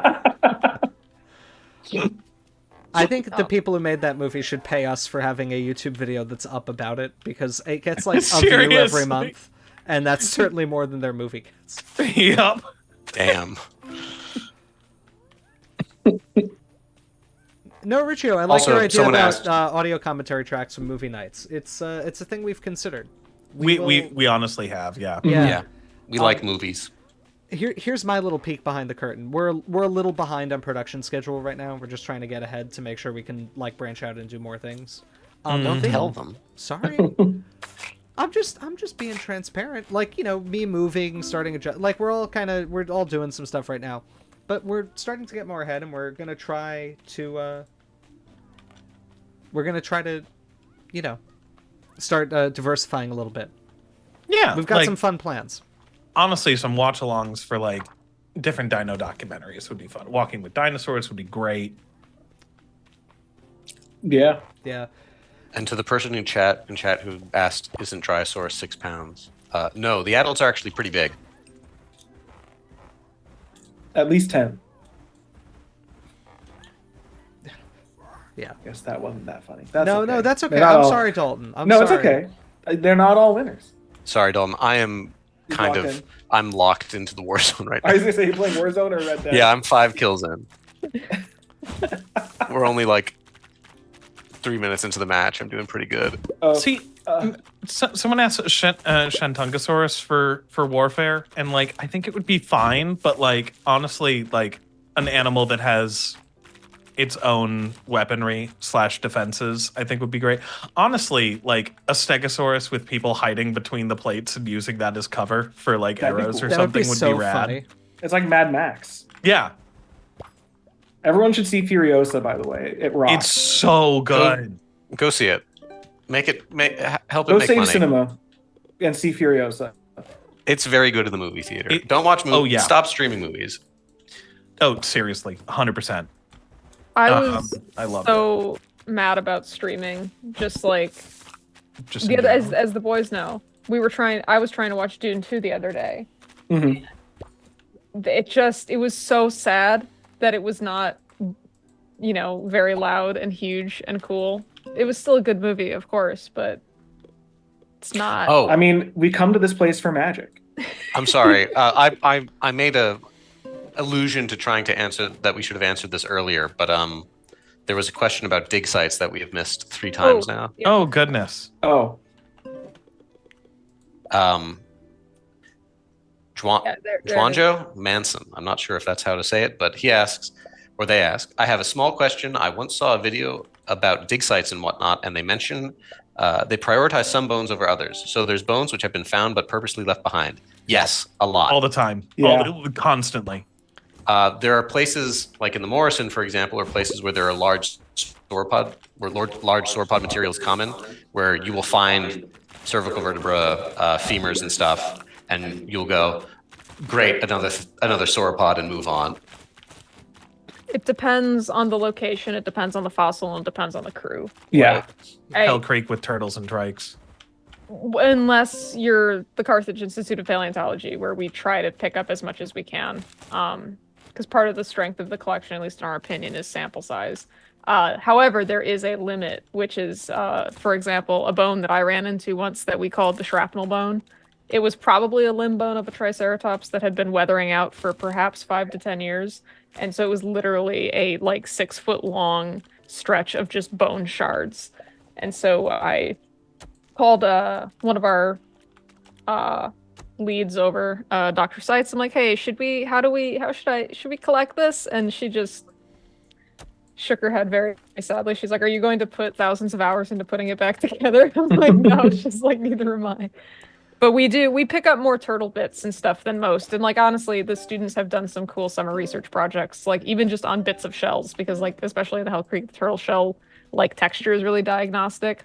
And we collect like all the elevation data, and there actually is a trend through time on like the proportions of like soft shell turtles to regular turtles to like freshwater to saltwater. Like and it kind of traces, the regression and transgression of the seaway, which is pretty neat. Yeah. Cool. Yeah. I know. Oh, sorry. I'll just say I was once told, and I will not say by who or where I was, and I quote, "Do not bring back any gar scales unless you bring back enough to retile my bathroom." We picked those up too. It's great. That's pretty funny. I know. Which honestly, that would go hard. They're very pretty. Oh yeah. They're very pretty. Yeah. I know that in the in like the Dinosaur Park formation, material is plentiful enough that the rule is generally like pick up anything cranial, or if you find like 2 or 3 bones in association, start digging. If you see an isolated element that like has nothing around it, just leave it. Like they're literally they're running out of space at the Tyrrell Museum to house everything. Yeah. Which is usually not a problem museums actually like have, especially when they're very large government-supported museums like the Tyrrell. Like there are small museums that are running out of collection space, but like the Tyrrell has a lot of space. They're just but out they have because a lot of things. Right. I mean, they find articulated specimens like every year, multiple. Yeah. Like, they're just saying, effectively get the things that have the most data.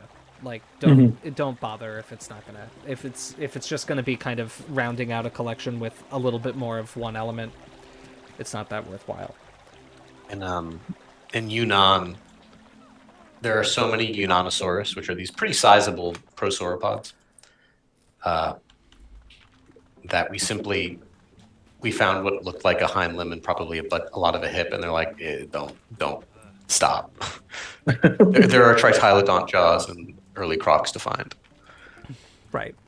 It's a hard thing to wrap your head around when you're like, normally we would always approach like any fossil is, like every specimen is valuable, but if you do have to triage, like you do have to triage. Some specimens are more valuable than others. And like Animal like Farm joke. there is a calculus to make of what is the amount of effort we can put into this. How much time do we have left in the field? Like, how much can we take back logistically? Like, do we have enough room in the collections? Do we have enough room in the truck? Will we have to get like a helicopter to come out or some kind of vehicle? Like, there is a lot of strategy beyond even just like beyond the like desire that we all have of like take everything, because if we could we would, but it's just not feasible. Yeah. I know, at least for Carthage, like we find a lot of Triceratops, and so like if it is clearly like a skeleton situation, we'll like make note of it. And if it's it depends on what it is. It depends on what's sticking out. If it seems to be skull material or something like articulated, then that takes priority. But for the most part, like we've got a backlog of like dozens of Triceratops sites that are just we don't have time for. And I feel bad. The worst part of it is every year, like a new student will rediscover it and get really excited, and then Dr. Seitz pulls out the notebook and be like, "Nope, that's so and so's trach from 3 years ago." Yeah. We've got a question from King Cosmoceratops, who I'm going to read the first part just to make a point to everyone in the chat. But they say, sorry about asking this again. Don't be sorry about asking it again. We do try to address pretty much everything we can in the chat, but it moves faster than we can work. So if you do have something you want to bring up, like, and want us to answer, don't feel bad about typing it in several times. Yes. Please. You are Tag not one being of us. annoying. Yeah. But by the way, do you see this beautiful purple Deinonychus? That's so pretty. That's gorgeous. Yeah. Check its, put it to sleep and check its pattern to see if it's rare. Yeah, but anyway, King Cosmoceratops asks, is the Nemegd a forest or desert environment? If it's forest, then would there be any desert? I believe the Nemet formation is interpreted as like semi-arid fluvial. Like the example that usually comes to mind is like Okavango Delta. Mm-hmm. That's always what I use for inspiration when I made my like exhibit in Jurassic World. So I wouldn't call it either forest or desert. Like it's in an area that is broadly arid, but the local environment is much more humid and probably vegetated. But I wouldn't call it like a forest environment.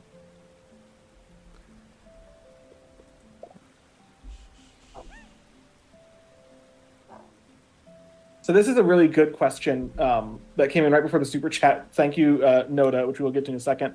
But the Bagel asks, can't you keep like Coelophysis fossils somewhere in Arizona because they're so common? The issue is less like, do we need to transport it is a rare one. a long distance, which can be an issue if in terms of like if you're at an institution like. When we go out, like at the Peabody Museum, and we were going out to like Arizona and Colorado to collect, like we do have to contend with how are we going to get these back to Connecticut. But even like local teams going out, like from an Arizona institution going out and collecting from there, you then just run up into the problem of having enough space to store it, even if it's local. And it's not just a matter of like finding like a warehouse somewhere. Like there have to be controls on some degree of climate control. There need to be personnel to monitor these things and keep track of them. The storage of the fossils comes with a lot of logistical cost and monetary cost that's related to both just like space that you need, but also personnel to maintain and manage those that storage. So there's just a lot of moving parts involved in like where a fossil can be reposited, and it also depends on where it was collected. If it was on private land versus if it was on BLM land versus if it was on Park Service land, like there are different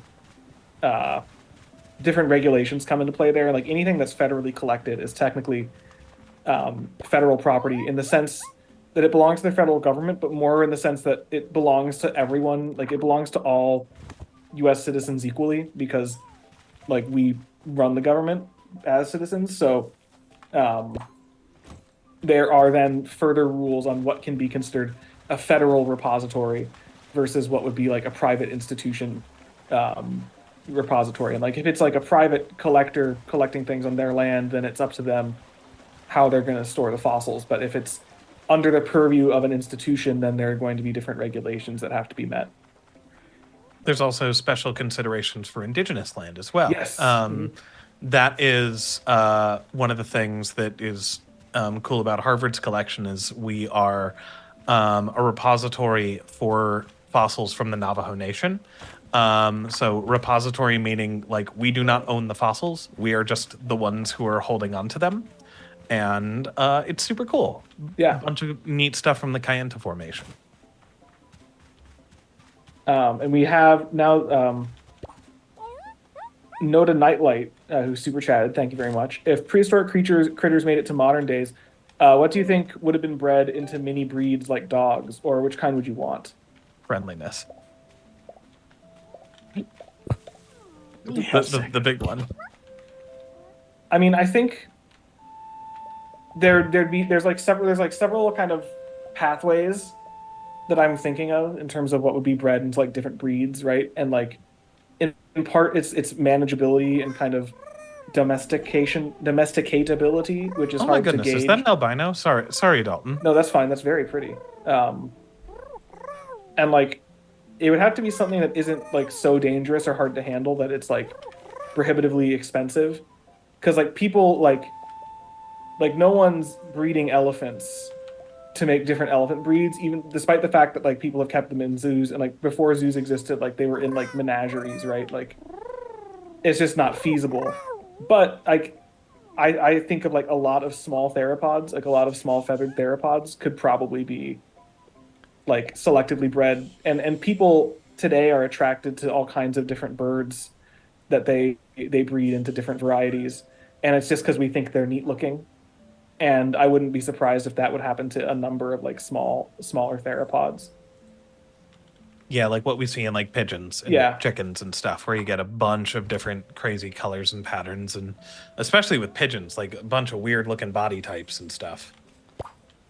I have to get this Oh. Troodon. It's ultra You do. rare. You do. Lost It's raptors. Oh, wow. albino. Yeah, you gotta. That's so cool. What snack do they take? Juicy. Juicy. Because someone's asked a few times about the use of drones in paleontology. I don't know. I could imagine. I think probably is the answer to that. The issue with drones are probably useful in their ability to find outcrop. So when we're looking for fossils, what we're looking for are outcrops of what we know are productive layers or stuff where things have been reported before. So you could use a drone to maybe, if you stop, you're in a car and you stop, you can fly it out if maybe a site's far away.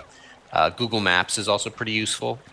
The aerial view in like a desert or something will let you see if there's exposed rock. In terms of actually finding the fossils, a lot of that is pretty dependent on walking in a straight line, looking at the ground and finding tiny, tiny flakes of bone that have weathered out from somewhere else, which is very hard to do remotely. I would argue it's not worth the effort to do it remotely. You've got to be there in person. But for finding like outcrop and stuff, yeah, I think drones are probably something that we could see more use of in the coming years. I mean, a drone, like in terms of finding actual fossils, a drone can't like go around the hill to take a bathroom break, so it's less likely by default to find a fossil. That's fair. That's fair. That's exactly right. But also another use for them that I have seen implemented, because there was a team out with us last season in the Hell Creek, was for a documentary. Like we had a film crew out with us, and they used a drone to get some aerial shots of us working on the site, which is pretty fun. That's cool. I've also seen a couple people at SVP talks, and don't worry, I won't get into any specifics, who've used drones to, I don't know how to make this word a verb, so photogrammeterize, That's Photo- what I yeah. use. That's right. Dig sites and Yeah. quarries and stuff. Which is very helpful. I'm currently working through 150-year-old maps of quarries, and I really wish someone had there's maybe a little more, just a little more data, a crumb more data. Yeah, back when I worked at the Cleveland Lloyd Dinosaur Quarry, they have a tradition where at the beginning and end of every field season, they do a photogrammetry model of the entire quarry. Well, that's cool. And they compare them year to year so they can track what was taken out and what was uncovered. That's very cool. I like the tradition that was pioneered at the celebration for my PhD defense, which was to photogrammetrize the person who had just defended their PhD while they weren't looking. It was Will and Yvonne while I was sitting. I think I was talking to Alex actually. That's so I funny. was It's for your it was death on the mask. boat. Yeah, we were on the. Oh, we were no, on the that was Pinlander. on the boat. I was Yes. like, I was thinking Defense Day. Yeah, now I I was kind of thinking that too. No, sorry, not No, that. his head wasn't. Yeah, I could not have stood still for that.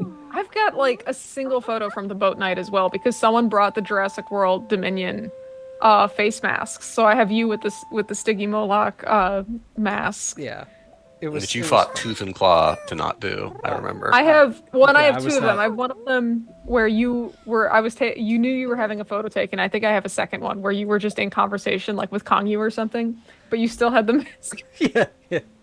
Yeah, but yeah, I wasn't looking, and then they were like, "Hey, James, look!" They just made a photogrammetric model of me on their phone. It was very funny. That's what I do for all my friends, so I can remember what they look like. Pursuant to the conversation happening with Wanzhou right now and like Antarctic paleontology. paleo, yeah. Like, yeah, so I mean, yeah, there is currently paleo in Antarctica that's done. I really want to go there desperately. God, me too. But I don't really know what, like, there. You mentioned that there's some changes potentially to Antarctic mining law coming up. I don't know what those are entirely, so I can't speak with a ton of authority. But I wouldn't be terribly worried about those affecting paleontology. The only thing I can think of would maybe be that some of the areas that people dig, if they were to somehow like allow mining, maybe they'd be locations where people would want to mine, and then you'd have to deal with that. But not always, but oftentimes, like the kind of The only thing I'd be worried about is a thing type scenario happening with that mining. Oftentimes the like regulations around mining for like mineral resources have specific things built in there, like, hey, like paleontological resources aren't a part of that. There was not terribly too far in the past. I think pretty recently there was a case in Montana court on whether or not mineral rights to land covered fossils or not, and I think they found that it does not. That like the rights to the mineral resources, which is like beneath the surface, aren't considered like the same as paleo. Now that is like one particular case that I vaguely remember.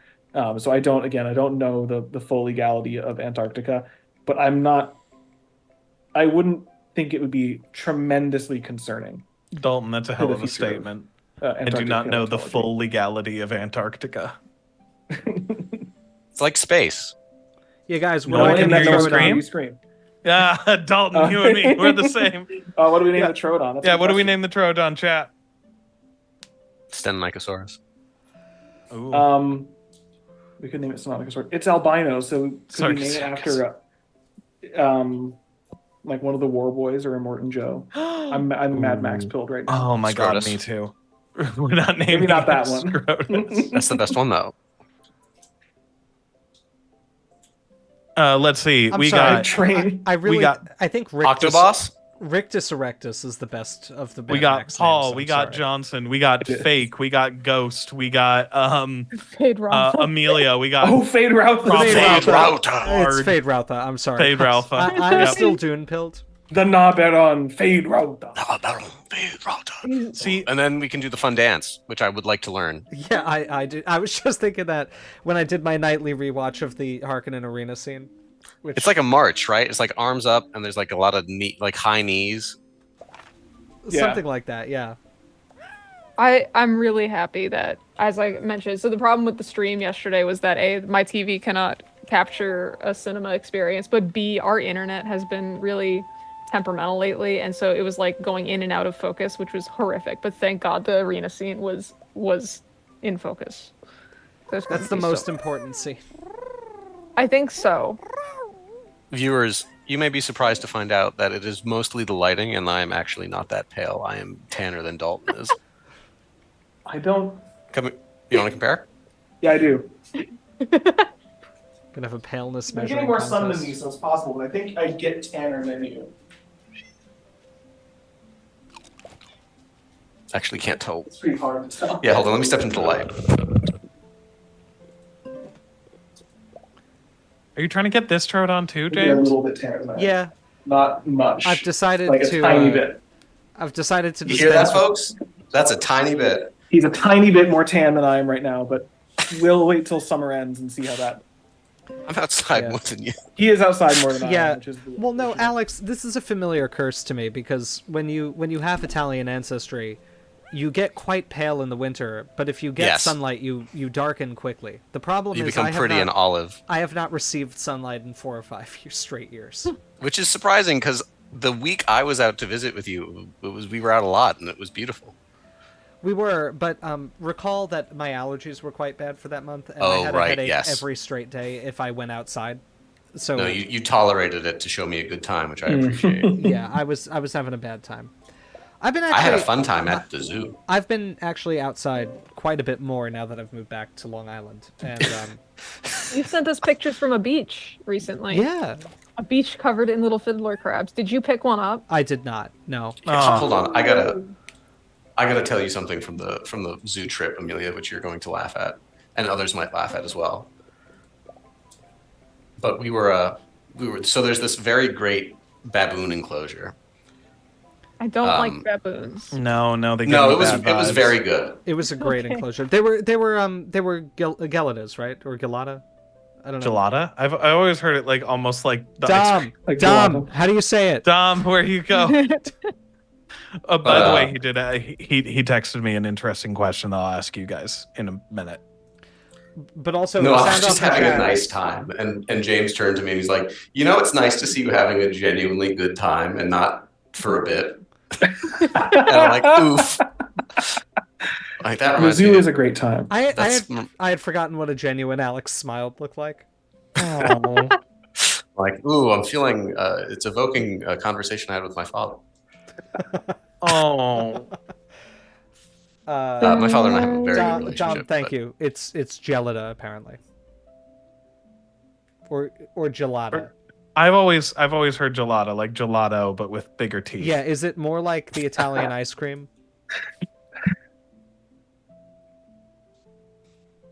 Oh, I would kill for some gelato Thank right you, now. Christopher Supper. Yeah, me too. Christopher They've got it at Supper, Nika's. by the way, it is good to be back to Long Island. Gelada. I have not had a good egg sandwich yet that I have not made, but I did have an absolutely massive New York deli sandwich tonight. Oh. It was I nearly lost the battle I waged with that sandwich. It was enormous. So I went to there's this deli in the area that I live in, Seaport Deli, and Seaport is wonderful. They have many sandwiches. All of them have names that refer to something locally. So to celebrate starting at Stony Brook, I got the Seawolf, which is Stony Brook's mascot. Our catchphrase at Stony Brook is "What's a Seawolf?" which is very funny. That's really That's pretty good.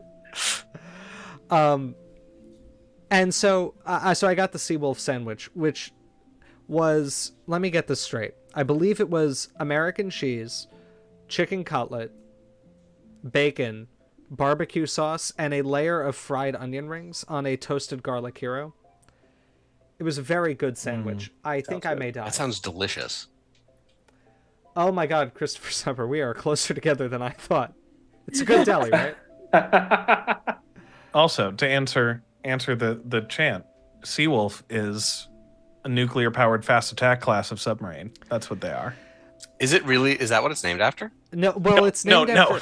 Apparently, It's a fish. when I went to orientation yesterday, the person running orientation was like, "What's a seawolf?" Well, it's a reference to two things, and one of them is that we're near the ocean. And then apparently the seawolf is a local common name for the gray wolf in the Pacific Northwest. And I wanted to raise my hand and be like, we're not in the Pacific Northwest. Aw. I don't... This reminds me They're of wolffish. They're I'm wolffish gonna or name wolf this one eels. Seawolf. That's what they are. Screw it. This is seawolf. This reminds me of a couple of years ago, Carthage changed its mascot, and it was rigged. The election was rigged. It was stolen from much better names. How's the count? No. I was about to swear. I'm not going to, because we're on stream. I kid you not. Collectively, the students, a lot of us wrote this in. We thought that because we're Carthage College, we should be the Carthage War Elephants, in reference to, ancient Carthage. But apparently, admin told us that they weren't going to do that because they didn't want our female athletes to be called elephants. Which is very funny, but also not a real problem, I don't believe, if that is just the mascot. I have not heard elephants as a usual pejorative used. I mean, I haven't perhaps either, I'm like- unaware of this. Well, I'm it's like, happy to be wrong. I don't know. I think I've encountered insults, not personally, but of a similar vein, but like I don't know. It doesn't matter. We're not going to go that way. The point is they turned this down and then they came back to us. They're like, we've counted all of your votes. We read the surveys. They did not. And they came back to us with like 5 names that were very generic and that I'd never heard of before from any of the students. And one of them was Lake Hawk, which is not a real bird, but Carthage is on the lake. It's on Lake Michigan. They spend millions of dollars every year to put rocks down to keep it from falling into the lake, because it's a very well-run institution. I don't go there anymore. I graduated, to be clear, and I'm not happy with them for a variety of reasons. But the college is falling into the lake, so I guess someone decided Lake Hawk was an animal that was not offensive, but is also not real. And thank God that's not what they went for. I don't even remember the other options. I just remember that one being stupid. And they ultimately went with Firebirds, which is very funny to me. And I saw it coming a mile away because it meant they didn't have to change a lot of the branding because they already used like a flame in their logos. It's really funny. Like you went to a. Oh. It's rigged. The election was so rigged and stolen, and everyone was really See, I'm mad. A while ago, I brought this up with Dom the other day when Dom and I went fishing. Hold on, I just have to say, I am going to send my Psittacosauruses off because I do not have. No, I don't have enough small dreamstones. There's a very limited supply of small dreamstones in the game, and I like my Troodons better, and I don't want to get rid of my other Troodons. I think they added more in this patch. They added more dreamstones. Did they? Well, you can go get them later. You can bring them back. Yeah, if I find more dreamstones, I'll bring them back. Fair enough. Potato and taco. I'm sorry. How do I... Thank you for the super chat, Swamp Ape. While Swamp Ape was out photographing snakes and crocs the other day, he came across an actual wild hermit crab, that's cool because I've never seen a wild hermit crab. Where was this? I've seen Probably Florida. Given that it's Swamp Ape. Okay, gotcha. I've seen some of them in the wild in like Costa Rica, and they're like all over the place at night, but I didn't know if they were in the United States. That is cool. That's very cool. How was it, a big one or a little one? Fade Routha has a new home. Yay! Nah, Baron. So I have found a Wikipedia page listing everything that's been called a seawolf, which includes the Vancouver coastal seawolf, a wolf subspecies in the Vancouver coastal islands. Seawolf fish, which is a wolf eel, a nickname of the killer whale apparently, and the South American sea lion, which is occasionally called a seawolf. There's also a number of artistic works called Seawolf. There is, of course, the submarine. There was an S-class destroyer, the HMS Seawolf. And now there's another HMS Seawolf, which is a submarine. There's a lot of things that have been called Seawolf. Seawolf to me, and let me know if anyone else feels this way, has big Space Ghost vibes, just in terms of it does. The combination of words. Yeah, I get what you mean there, Dalton. Thank you. Yeah, but yeah, Seawolf is when I see the wolf. That's great. It's sad to send them off, but I had more Penaraptorans I needed. Yeah. This is, by the way, what my field program will look like. I'll be collecting Ceratopsian lovingly, and if I see any theropod bones, I will be throwing them in hills. Thank you, Swamp Ape, for your super chat. Very exciting news about the hermit crab. Yes. Thank you again. We love crab news. It was a very large one with a pretty shell. I was having to illustrate my bias against Ceratopsians sometimes, which, to be clear, is not any dislike of them. I was talking to somebody today at Stony Brook, and I was talking about my old job, which was to be a postdoc on the Dueling Dinosaurs project. And I was talking, and somebody said wasn't familiar with it, and I said, "Oh, it's this really cool Tyrannosaur specimen." And I was like, there is also another animal with it. That's so funny. It was. Do you believe that, James? I literally completely forgot that there was a Triceratops. Speaking of crabs, the MTG3 Horizons dropped today, and there's a card called Crabomination, which is a demon crab and pretty cool looking. Alex, I'm really scared for you to get the new Magic set. There is some absolute Did you see the nightmare. new Ulamog print? Hey, How dumb I'm sorry. that is? I don't want to talk about Magic the Gathering, and Jay asked us a cool question. So I'm just gonna. You have been stopped. Yeah, You've been stopped. No off-topic questions. No Magic the Gathering questions. Jay asked, "What is your ideal formation in terms of fauna, flora, and preservation?" And I think we've kind of addressed this in a Q&A where Alex and I had basically the same answer, but something Uka Tolgod or Jedokta formation like, but from the Middle Jurassic or Early Jurassic would be wonderful, but I'd prefer the middle. So Aeolian, small vertebrate preservation, three-dimensional material, but of a time interval where we don't have anything quite like that. That's my answer. I mean, that's mine too, because I think I would probably go early Jurassic.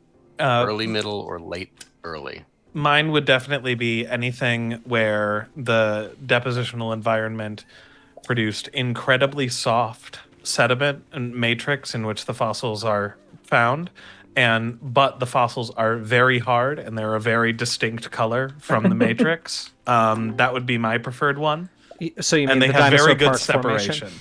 Yeah, You Dinosaur just, Park. want to work in the Dinosaur Park. Can neither confirm nor deny. I wish that like there was like a Solnhofen style like thing, but like mid-ish Cretaceous, so it could capture some of the Aegyalosaurs and like those creatures. Like I know there are some that exist. I forget where, but in one of the Discord servers that I'm in, every now and then they share this really grainy photograph of like a beautiful, perfect, articulated, complete Aegyalosaur. Damn. And they're like, yeah, it's not being studied. And like, cool. Should be. It's in a private collection somewhere. Great. Love to hear it. Phenomenal. Bummer. Yeah. But yeah, so that'd be my answer. And either in Europe with like the literal Aegyalosaurs, or honestly in like the southwestern US, like there's some really cool early mosasaurs coming out of there that are like the next step above next step above Aegyalosaur, so like Tethyosaurus, where it's like they kind of still have legs, but they're kind of already diversifying and doing the mosasaur thing. But they're small enough that they could preserve in like a Solnhofen type environment. So yeah. Yeah. Also, yeah, I must say, Appalachian Mesozoic beds in general would be great. Appalachian, sorry. Yeah, anything from the eastern half of this continent would be wonderful to have. Chattahoochee.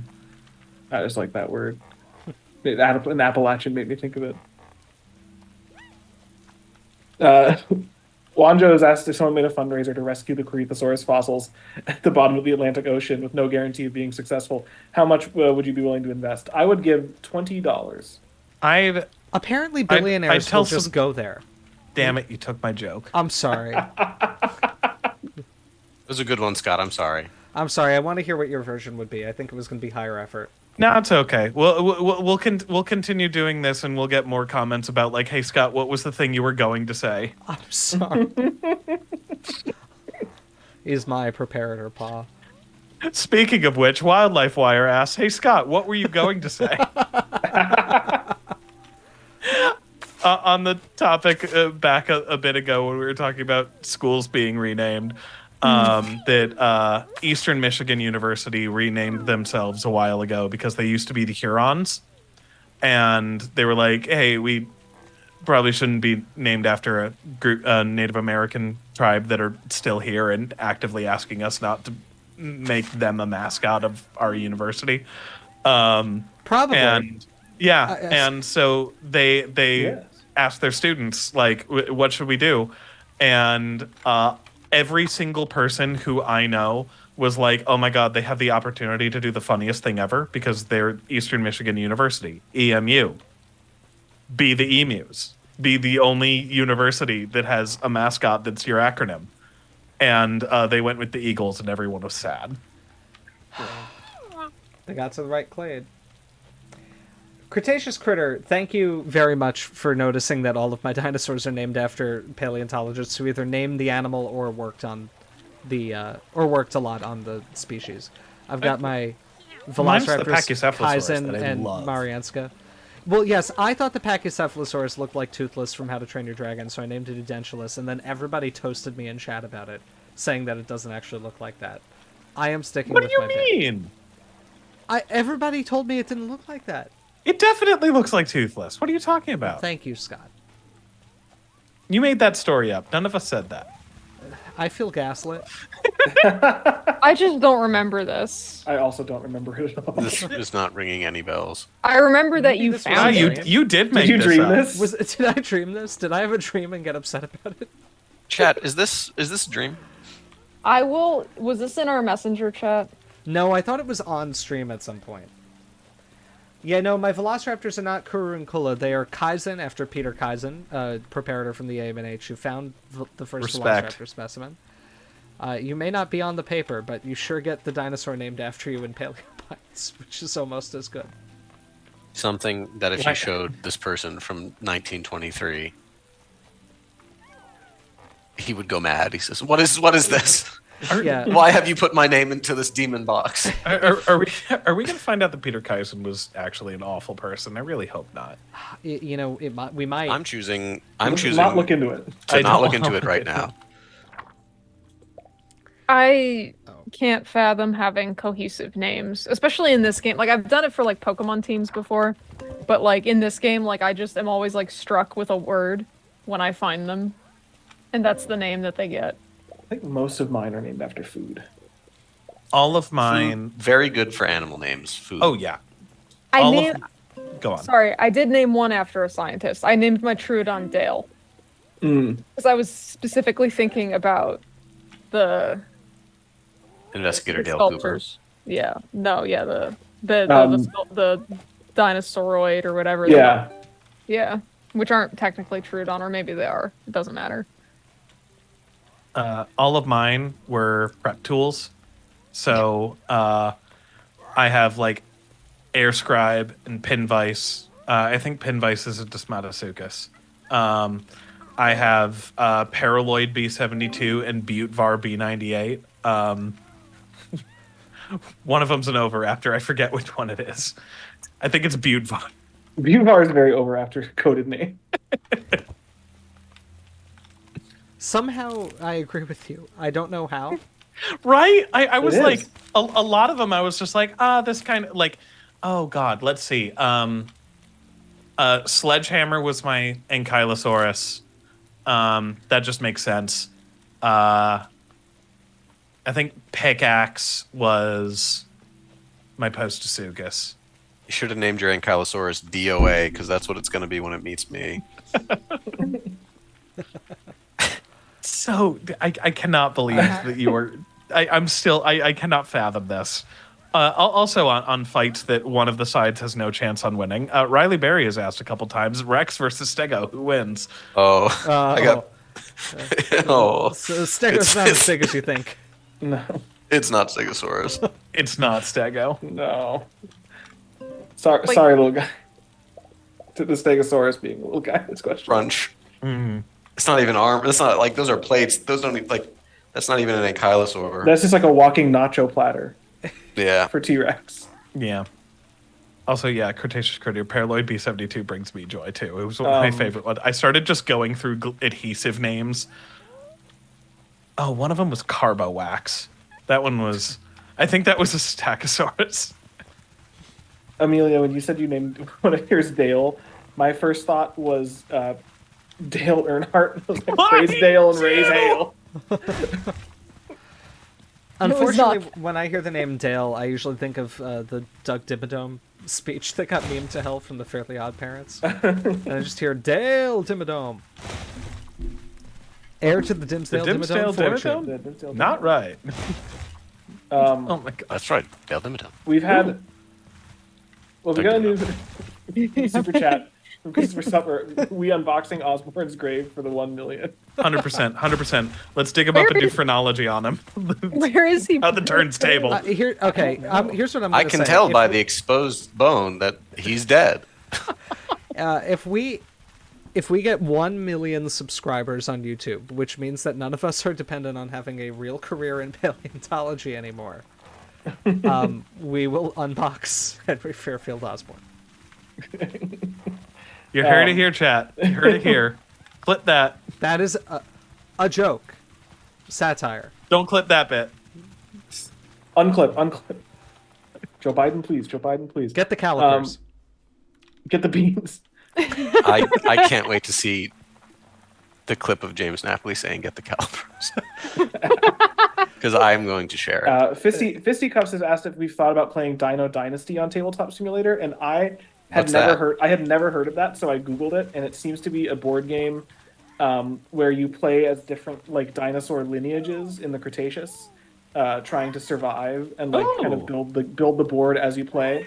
And it looks like there's like a Tyrannosaur lineage and a Dromaeosaur lineage. Huh. And the art is very cool. There's a Titanosaur lineage. Yeah, this looks like a very cool game. To the point where I have now subscribed to it on Tabletop Simulator. So Oh, we gotta play. I had never heard of it, but thank you for bringing it to our attention because I'm very interested. Wanderer, your joke is very funny. It's very funny. We're not going to read it. I'm not going to read it, but it's very funny. Ooh, Cretaceous Critter asked a fossil prep question. Yay.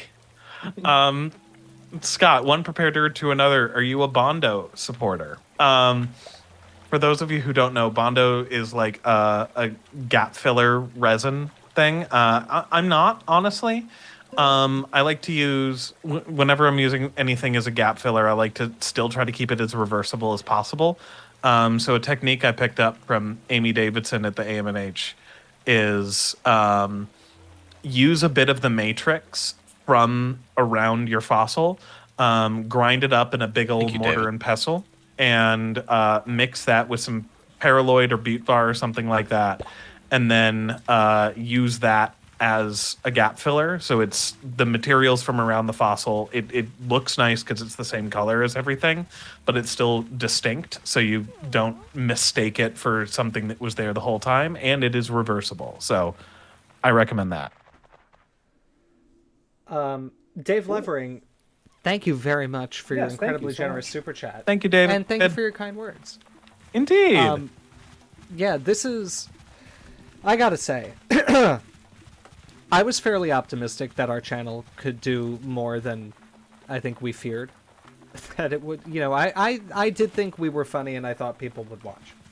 But there is something kind of surreal about having a million video views. Knowing that at least one, because YouTube doesn't also count every time you get a click on the video as a view. It's got some algorithm to determine what's a real view or not. But knowing that at least 1 million times somebody has seen a video that we've produced and clicked on it to watch it, unreal. So cool. It's incredible. You guys are great, And, honestly. yeah, and we only can thank our viewers for that. Yeah. You know, we work really hard on making these videos and doing everything that we do.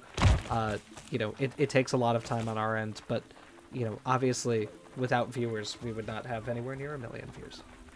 And maybe, yes, to 1 million more.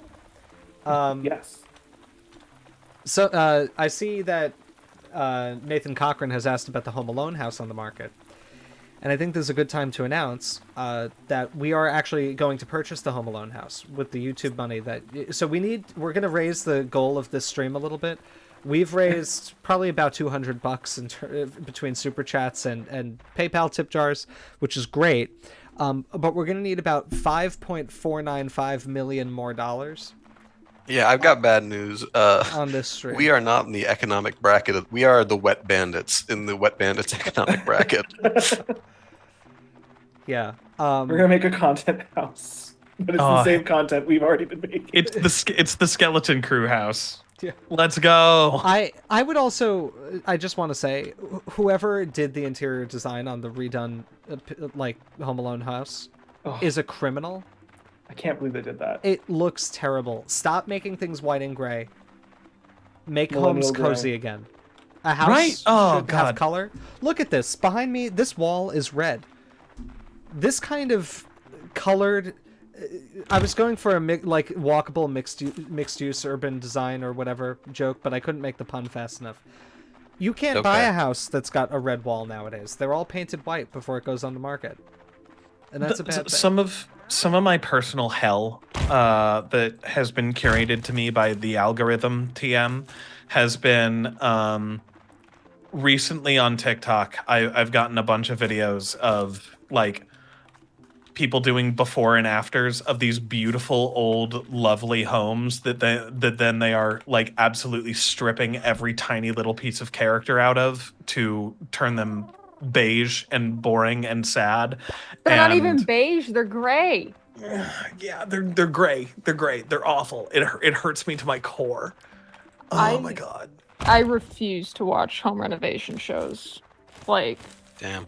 I could not fathom. We've been in this household, we've been watching House Hunters though, and every time one of the people is like, we should paint that white, I lose my entire mind, because it's almost always like one of them, it was this cute little kind of like cottage house, and the kitchen was painted like a nice like sage green.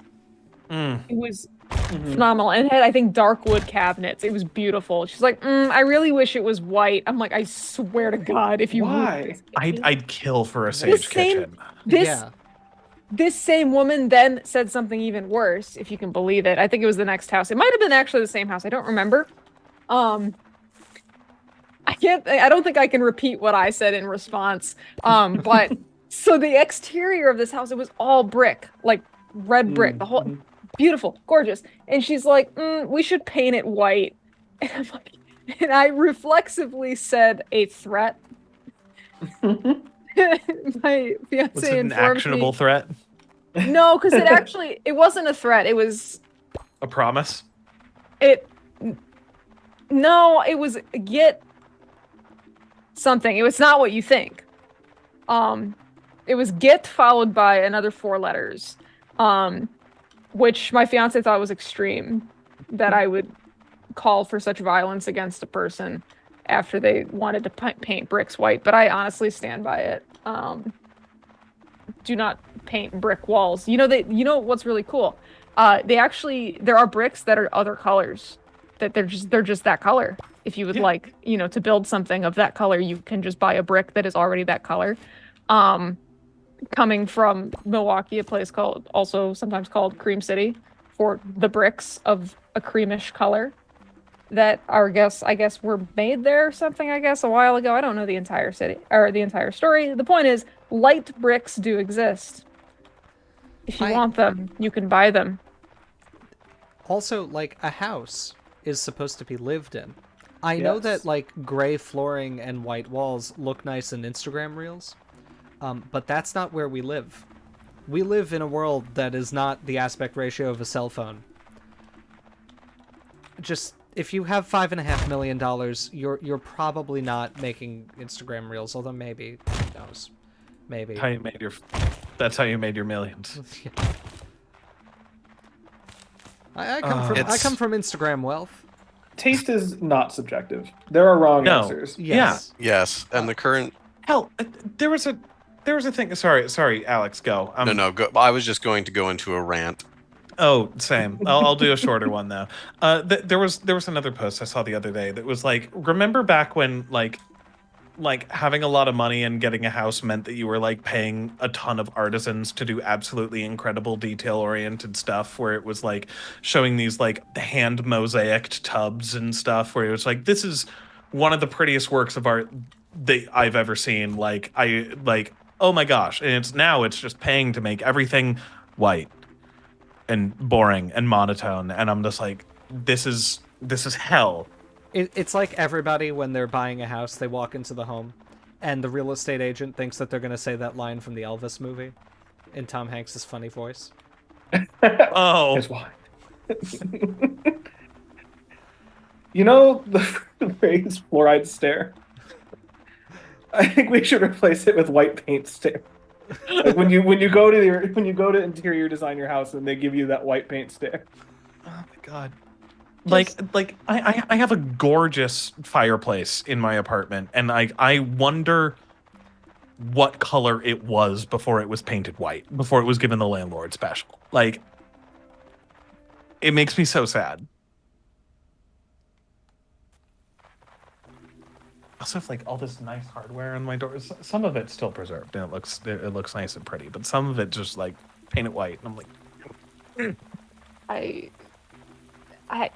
there's a way, and then they call it modern, and I'm like, that's not modern. Like, there's a way to do a modern style or aesthetic correctly and using color, and that's not it half the time. It's like these people don't know what the hell they're talking about, or like it gets me when they'll walk into a nice old house that's just like a little dated, and they're like, it's not turnkey. It's like, it is. You do not need to paint the cabinets. That is not what that phrase means. You can move into the house.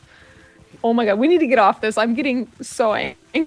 Alex, what was the rant that you were going to have before this is the inevitable side effect of a industrialized society. That all art is relegated to tasteless, antisocial freaks. Well, it's also... Oh, no. Oh, okay. Fine. We'll get off of it, but I have more feelings. I have so many more feelings. I'm having really big feelings right now, everyone. like my concluding thought will be when it came time before I got this apartment, I had my other apartment, which if you've seen earlier videos, I was also in, and it also had a brick wall. And I noticed when I was looking at other apartments in the sea of like white paint and gray appliances, I realized that I just needed to have a brick wall again because oh my god, I don't want to be in a white box. Exposed brick is one of the few wonderful things about New York that you don't find a lot anywhere else. It's such a beautiful design. That and good bagels. And you know what's great? It's cheap. Hey, Skeleton Crew viewer, get a glass of water and drink. That's a great idea for me. I'm going to go get one. He's a liar. He only drinks seltzers. He never drinks water. Well, before you leave, I'm going to prove you wrong. Yes. James, before you leave, Cretaceous Critter, thank you very much for the super chat. Oh, yes, Cretaceous Critter has to take their leave now. In case you don't return, they don't return. Thank you for a fun evening, and thank you for everything you do. By the way, James and Scott should do UFOP presentations. You can discuss it further, of course. James, check your email. Yes, absolutely. Yes, I saw your email come in, and I think it came in while I was packing to move at my house. So I apologize for the delay. I absolutely would love to do a presentation for you guys. I just need to figure out when I will be able to do that. I'll check my email and I'll get back to you very quickly. Perfect. Yeah, I'd love to. Yeah. I'm going to go grab a calming tea. Yes, I'm going to go grab a water. I'm just going to get up because everyone else is getting up. I'm going to stay here and hang out with chat. Yes, thank you, Scott. How are you doing? How's everybody doing tonight? Everybody have a good day? I had a good day.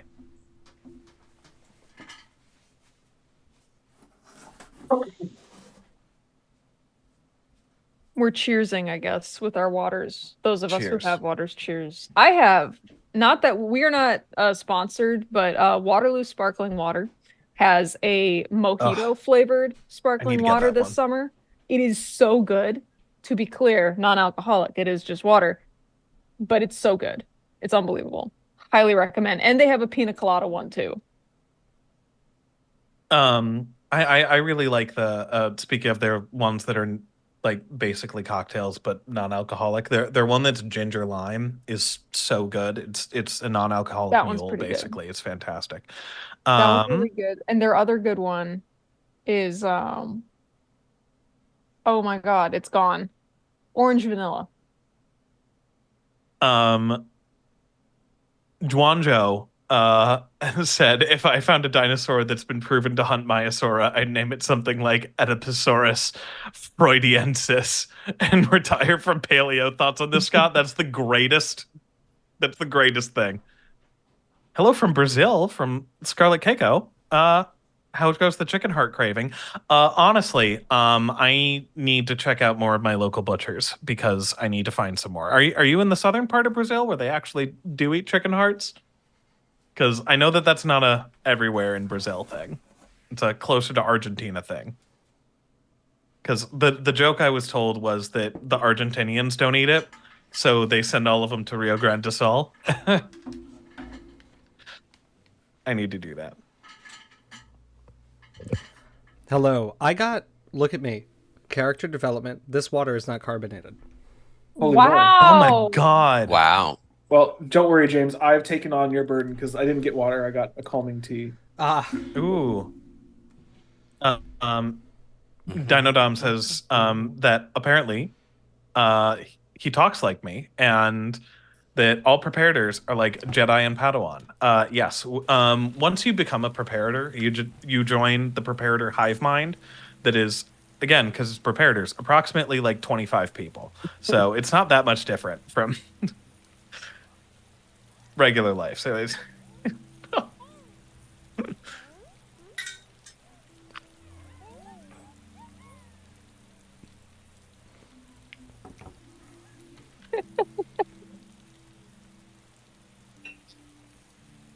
Hey, Swamp Ape. It's a cutting question. How's the crushing anxiety of having a social life while trying to maintain a palatable appearance to hundreds of thousands of viewers during? I don't know if palatable is the word I would Hundreds use. of thousands. That's an exaggeration. We have ones of thousands of viewers, and we appreciate each and all of them. But we all have our own secret ways to deal with this. Mine's therapy. And everyone else's rhymes with schmalcohol. Mine is also therapy. Mine is that I'd secretly, in my secret heart, I hate all of you so much. Us? And I resent you. James, No, our we're your viewers.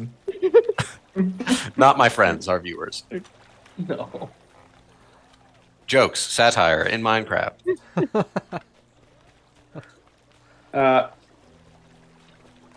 Thylaconical asks if any of us have any interest in entomology. I've been bugging around for a bit and find it coincides with paleoentomology and, as a result, paleontology. I love bugs. Bugs are I've cool. published papers on bugs. I love the yes. smell Well, of dead roach carapace in the morning. Broad sense. It bugs. smells like victory. If anything, Scott doesn't have to go to therapy because he didn't go to grad school. That is such a funny comment. That's very good. What's funny is, in my experience, going to grad school seems to make you less likely to go to therapy. It certainly makes it harder to go to therapy. As It- I've it sure tried does. to many times and just cannot muster. But you're more likely to need therapy. As we all know, the needing therapy versus going to therapy Venn diagram are often two separate circles. Yeah, I was gonna say, it's I an agree. 8. Neurotic Vows plays gets it. That's the correct way to deal with any troubling thought or emotion you ever have. Ooh, a really short Brontathier asked, "Hey Scott, how was observing the Eldritch horror that is Alex? You kind of can't look directly at it, because it is, and not mean. because, and not because like it's something that's horrible to actually see. It's because it is a shifting and constantly moving, unable to be described like entity that you're not even 100% sure is real. So Alex is a state of being and a state of mind. I'm trying really hard to keep at least my eyes in the same like space that the rest of my face is on for Scott. I'm trying to improve for him. It was very unsettling the first couple times when like it was. You ever read SCP? Thank you.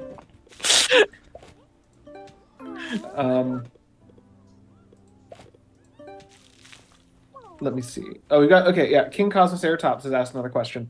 What do things like SPA, CF, and Indet mean in prehistoric animal good names? question. I have sort of an idea, but I'm not Ooh, those are- totally 100% sure. And that's a great question. It's a very good question. So I guess we can just go through those one by one. So first, SP, which you'll often hear people say as SPA. If you ever see like a fossil or some kind of animal remain attributed to like Triceratops SPA, or like I'm trying to think of another good example. But like any genus SP, instead of having an actual species name written out, it'll just be an abbreviation SP. What does that mean? Like SPF. Sun protection. That's not what it means, Scott. But good try. He's doing his best.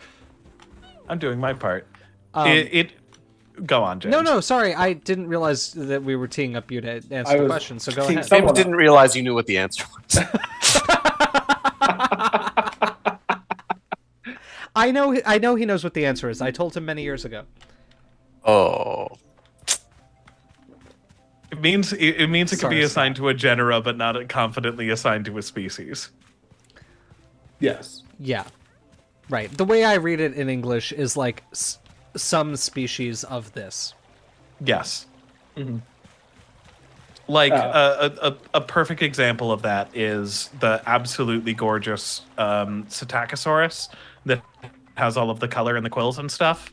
To my knowledge, the reason why we can't identify if that one is that one species is because it was poached and doesn't have confident like provenance of where it's from. Correct me if I'm wrong, Mr. I've named a Psittacosaurus. Well, so I would say the provenance should never be used to identify what species it is. Oh, fair. Right. Well, I mean, that specimen is on the strictest level illegal, which I don't know what the current status... I don't know that it is illegal. I shouldn't speak out of turn there. I know that China was not happy about the way that it made it to Germany, but I don't know what the current deliberation on that is. In the Psittacosaurus amataba paper, I refer to it as being of dubious legality, which is, I think, the best way to discuss it for now.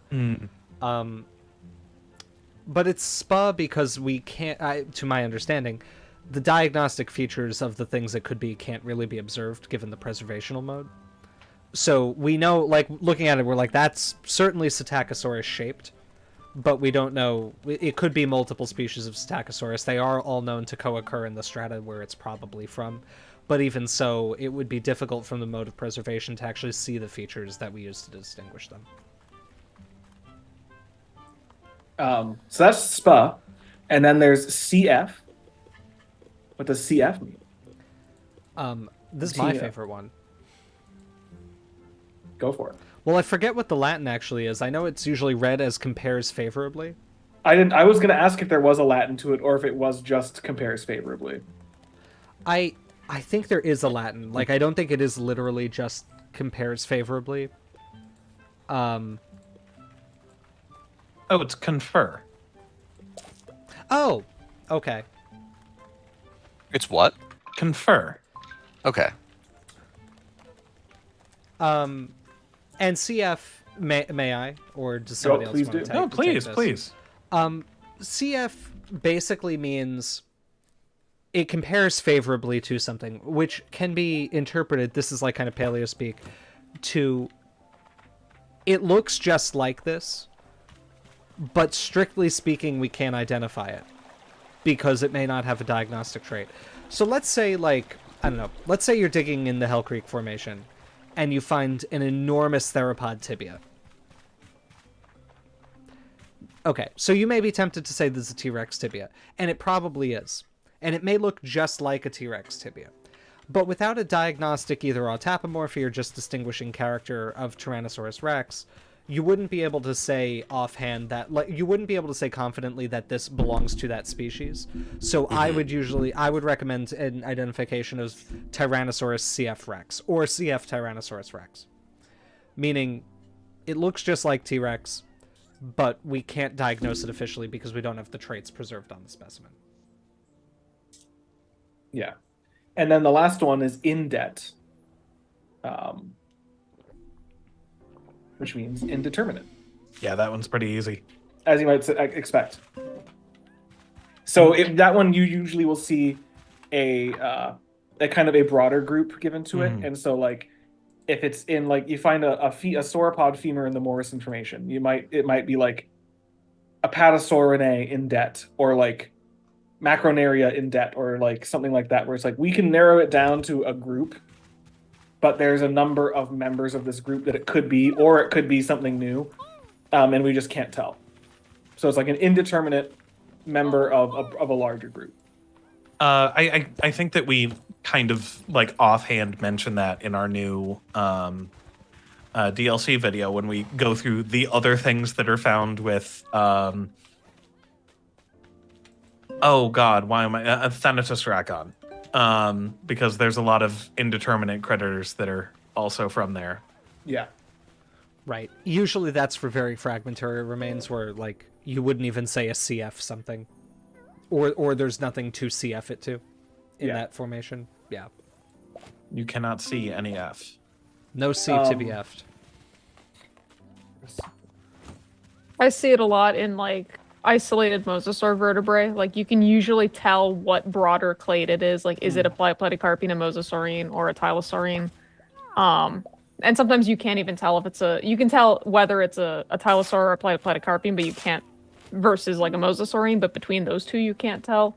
So that would be, you know, Russellosaurine or Russellosaurinae indeterminate, because, like, it has the characters of that group, but it's a single vertebra, and unless it's like the atlas or the axis, it's not going to really be helpful, or if you have a series of them, you know, it's you can identify it up to that point, basically. If you're thinking about, like, remember, taxonomy is kind of a way to not taxonomy, classification is you're categorizing specific things within broader, more general groups. It's kind of like you get it narrowed down as far as you can, and then you stop at that group and call it indeterminate.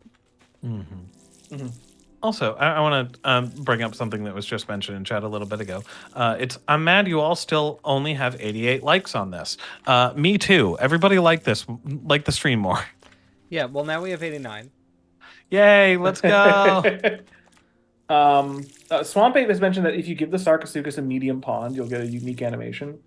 Oh, well. Give the Sarcosuchus a cookie. I am going to go give it a pond. We had another question from the Dino Drawer, also related to Mermaid, which thank you for teaching me about Mermaid. What Cretaceous fish would make a unique-looking mermaid? The mermaid will have both upper body and lower body attributes of the prehistoric fish. Only Cretaceous. Wouldn't it just be the fish then? Well, I think it'll be like... Onchopristis. Yeah, Onchopristis is a great choice. Or like Aquilolamna. Ooh, you gave like a mermaid with like a big long like. Aquilolamna's the other choice. A lot of fish look the same. Whoa, anti-fish bias there. 100%. You could make it. I gotta make sure I phrase this joke correctly. If you do a Protosphaerina mermaid, you could make like a Habsburg mermaid. Do they have a big like underbite? I like that. They're like a reverse swordfish, yeah. Oh, Actually, it's not cool. Protosphaerina, it's Saurodon. Sorry, I got that wrong. I got my bill fishes of the seaway mixed up.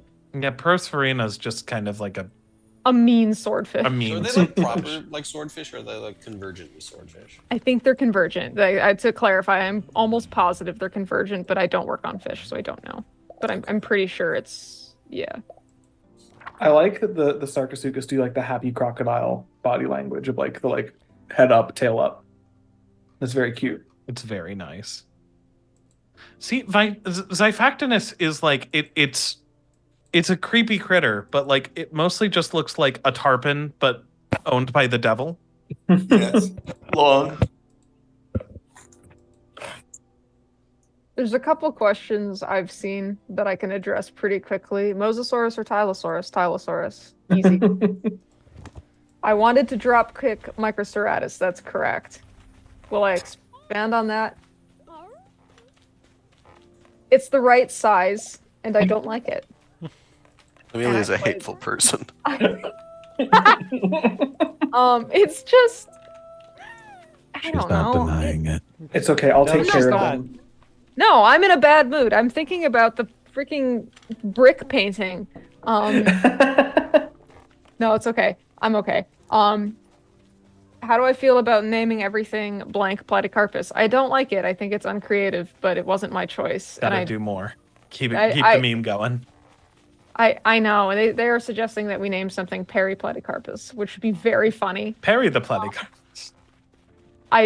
Platycarpines are the one group that I have not spent like any time on.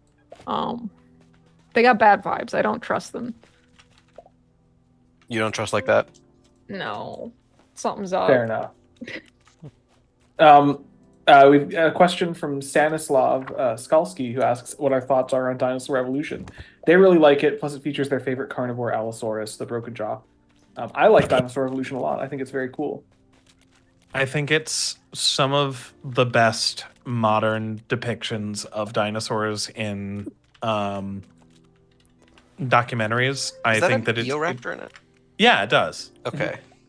Yeah, I think some of the direction of the scenes is weird and not great, but like it gets weirdly super slapstick sometimes, and I don't really like that. But I think that all in all, it's such a the designs are amazing. The T-Rex with a skull face is it edgy? Yes. Is it cool? See above. The broken jaw Allosaurus is unbelievably awesome. What a good design. Yeah. Oh, it's a wonderful design. I really like it. I will say I agree with Scott though. It's a weirdly tonally uneven series. Yeah, that's true. Like every segment feels like it was made by a different group of people.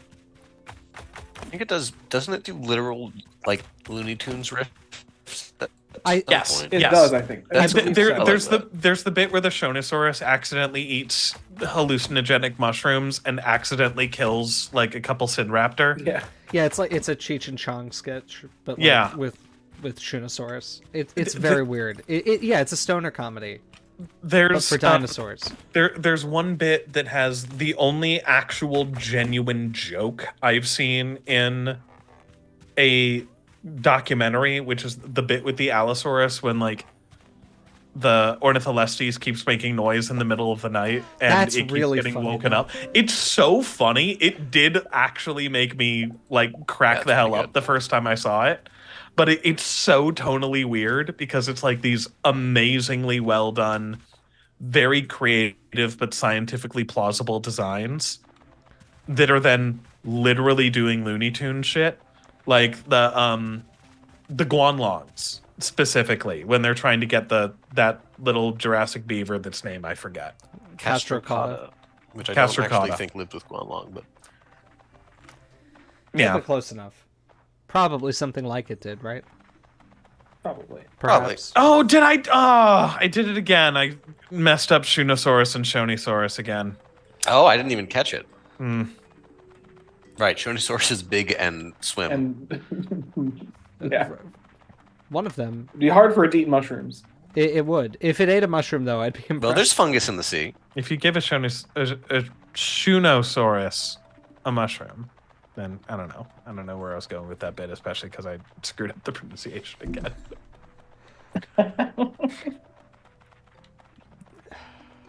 Yeah.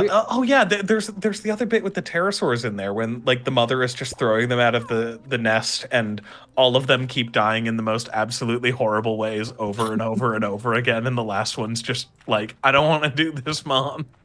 I would really, really like. Why were we just called the Yapping Crew?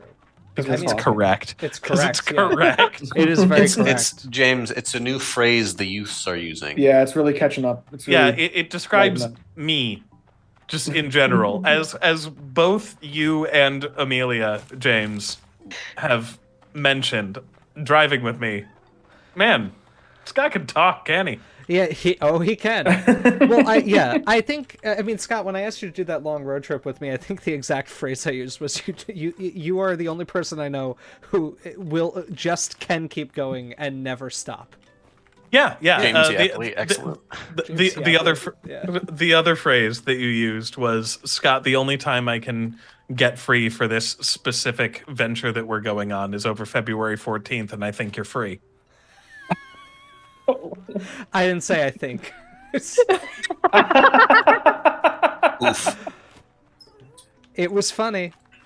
I don't care what universe you're from. That's gotta hurt. If I am to be much more charitable to one of my best friends right here, it's really the way he phrased it was, I do not think that this will be a conflict for you at the moment, but I really, really hope that it will become one when we have to do it. But I don't think you currently have plans for the week that includes February 14th. And I was right. Which was It which was a much nicer way of phrasing it than like, so you're single, right? I'm just happy I got to spend Valentine's Day with you, continuing a tradition that I've had because me and my girlfriend are long distance of somehow never being able to finagle Valentine's Day together. But at least this time I was with Scott. Yeah. It was nice. Oh, that's very funny. Dom said, Scott, my dad even said something the day you were over that he couldn't believe someone else was matching my nerding nonstop. So if anyone was wondering as well, because we were talking about definitions of terms, what the definition of the term backhanded compliment would be. We're getting a lot of these today. This guy's dad was Newt Gunray hours. Now there are two. This is getting out of hand. Scott, if my burn's healed, kinda. I'm sorry, Scott. No, But no, it's unfortunately, you know, I do have the unfortunate condition that many men have of if I think of a thing that might be funny to say, I'm saying it. Oh yeah, no. It was. Let me be 100% clear. It was incredibly funny, and I love that you said it. Also, Nathan's comment of that I am fluent in Japanese is very good. I really like swamp baits. If you don't have homemade girlfriend store-bought Scott will do. I really like that. Oh. I also like Amelia. I think you almost said store friend, and that gave me an idea of like a service where it's just like someone who will go to the store with you. Like, I'll be your store friend. I mean, it's like not that we were paying each other, but when my friend Brady and I rented a house together with a couple other people at the last year of college, and we would always go to the grocery store together. One of us would have to go, the other would not be in their right mind and wanted to tag along for a road trip down the road. For a trip.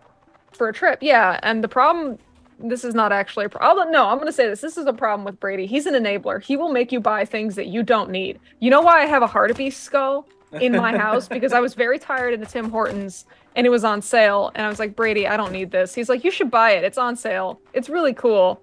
And other things. I don't know how. And now, you know, there's an antelope in my apartment. Oh, Amelia, it occurred to me halfway through the end of your story that you probably bought it online while you were in a Tim Hortons, and I was like, why was it Tim Hortons selling a hartebeest skull? Man, Dunkin' Donuts is really gonna do badly. They're really here. slacking. Yeah. Well, I saw when I was driving up for my move, I saw a Tim Hortons on Long Island, and I was just like, all right, that's it for Dunkin'. There's one, is it the one? There's one in the train station. The only good thing about going to the JFK airport is that the train station where you get on the train that goes to the airport, because we're not gonna get mad about the JFK airport again. But there's a Tim Hortons at that train station, which is phenomenal. There are Tim Hortons in New England now? Well, they're in New York. There's so one they're in coming. Massachusetts.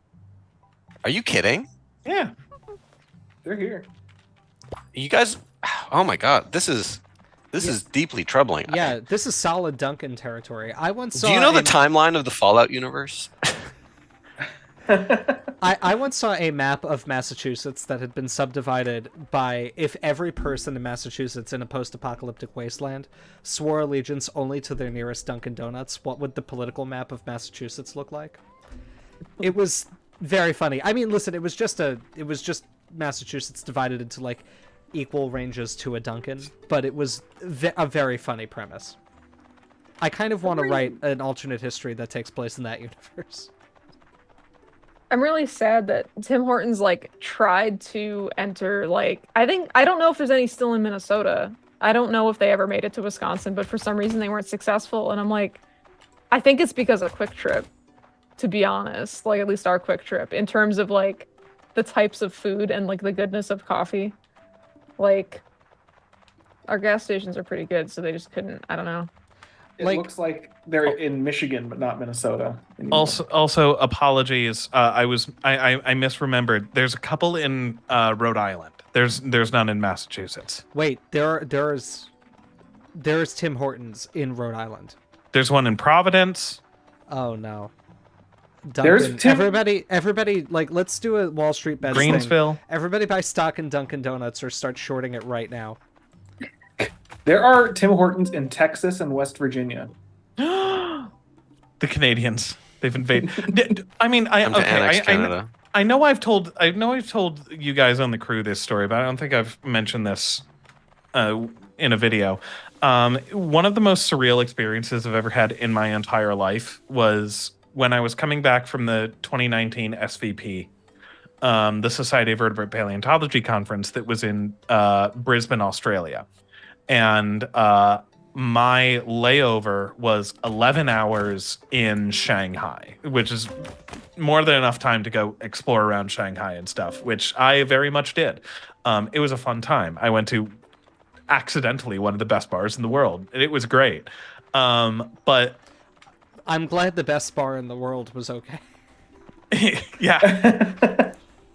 But so it is burned into my memory forever that when I got off the train that was going like 300 kilometers per hour that was from the airport, and got up out of the subway system after that, the first thing I saw in Shanghai was a Tim Hortons.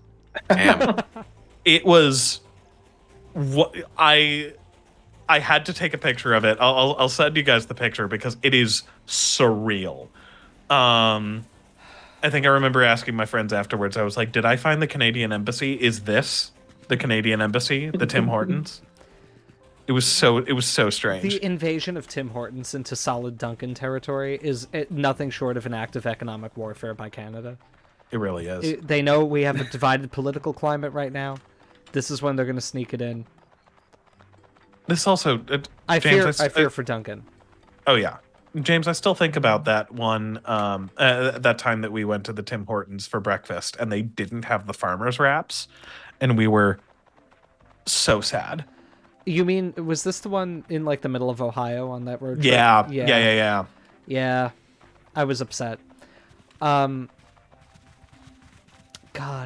Now, I just want to also emphasize how much I like Dunkin' Donuts. Okay. Oh, Dunkin' Donuts slaps. I love Dunkin'. We're American and we run on Dunkin'. We do run on Dunkin'. First of all, New York apparently has more Dunkin' Donuts than there are hospitals in the United States. And I think that's Cool. very That's amazing. this is a country that'll last. Yeah. No, I mean, yeah.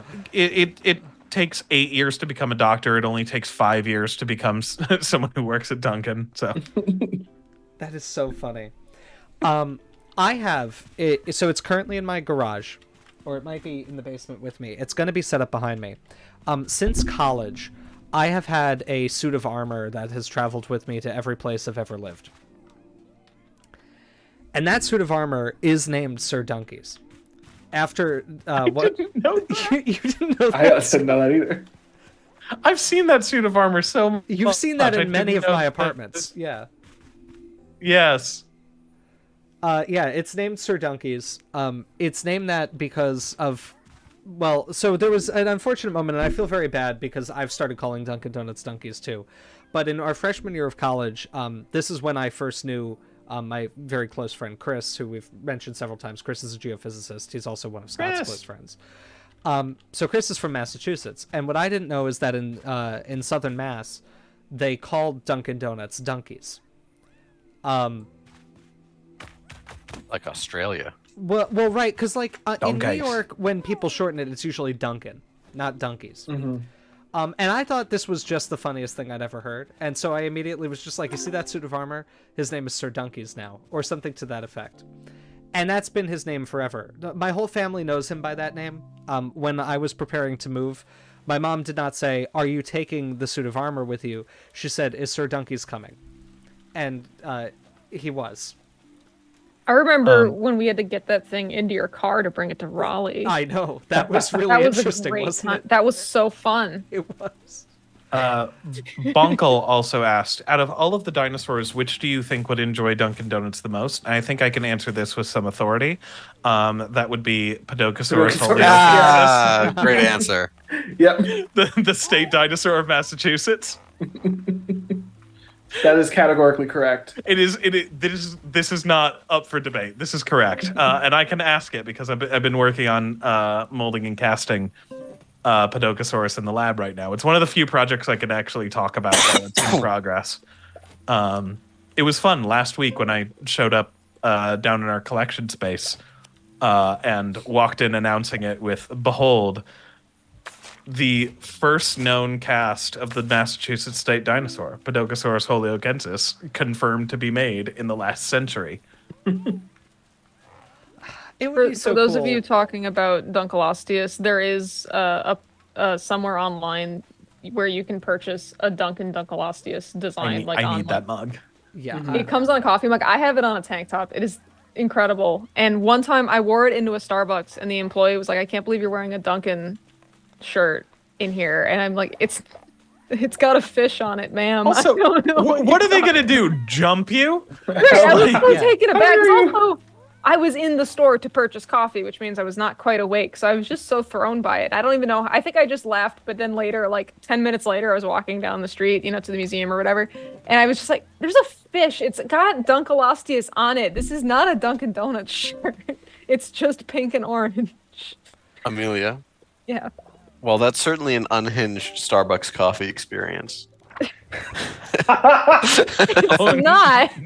I can assure you that it's not the most unhinged Starbucks coffee experience. Oh, I believe you. I Not wasn't anyone. trying to pitch Alex, it as do you have a unhinged. story? Yeah, Alex, what are you teeing up? I have a story. Several years ago, the Yale Geo department does every other year. The grad students do a trip basically during the summer, and it was COVID or right after COVID. I don't remember the timing. People were back.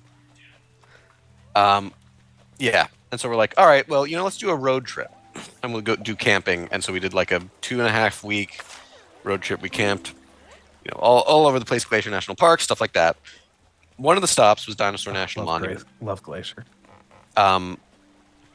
Which I had not seen since I was like 6 and could not wait. Dalton was excited. But you had to call ahead to book a time because of COVID. Be like, hey, they were letting people in at X, Y, and Z times. And basically every morning of that trip, we were always late leaving because people had to have their coffee. Everyone had to have, the babies had to have their bean juice. I like coffee. As a baby, I agree. I need my. Oh God, same. But it took like an hour for us to leave because not only everyone had to make their coffee, and then they had to make their breakfast, and everyone wanted to have a nice full breakfast every day. And Dalton and I were like, we have to drive from where were we? Yellowstone. We were in Yellowstone. Yeah, we were We have camping to- outside of Yellowstone, and we had to get to Dinosaur National Monument. Like And we have to go. We it was a cannot. strict time window. We cannot like dally.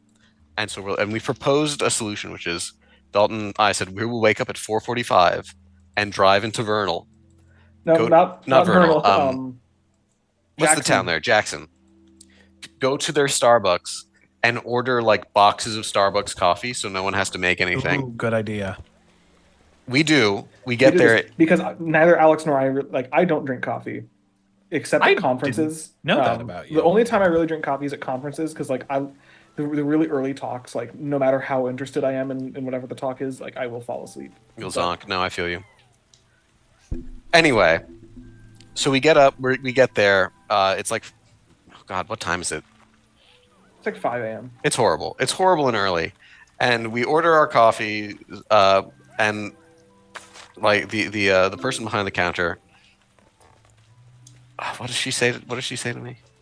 You just have a nice day. Have a nice day. And I like how Dalton tells this. Dalton, would you? I don't remember the exact words you used right now. Okay. Well, apparently in like a tone, just a defeated, broken tone. I'm like, yeah, I sure hope so. That's exactly it. We ordered these two like humongous, like the big like kind of containers of coffee, and this very nice Starbucks worker, have a nice day, and Alex is just like, yeah, I sure hope so. And they don't know how to respond to it at all. They're like, oh, okay. And then we proceeded to drive back to the camp, and then we drove back. We saw the biggest grizzly bear. Yeah, I saw the biggest bear I've ever seen in my life.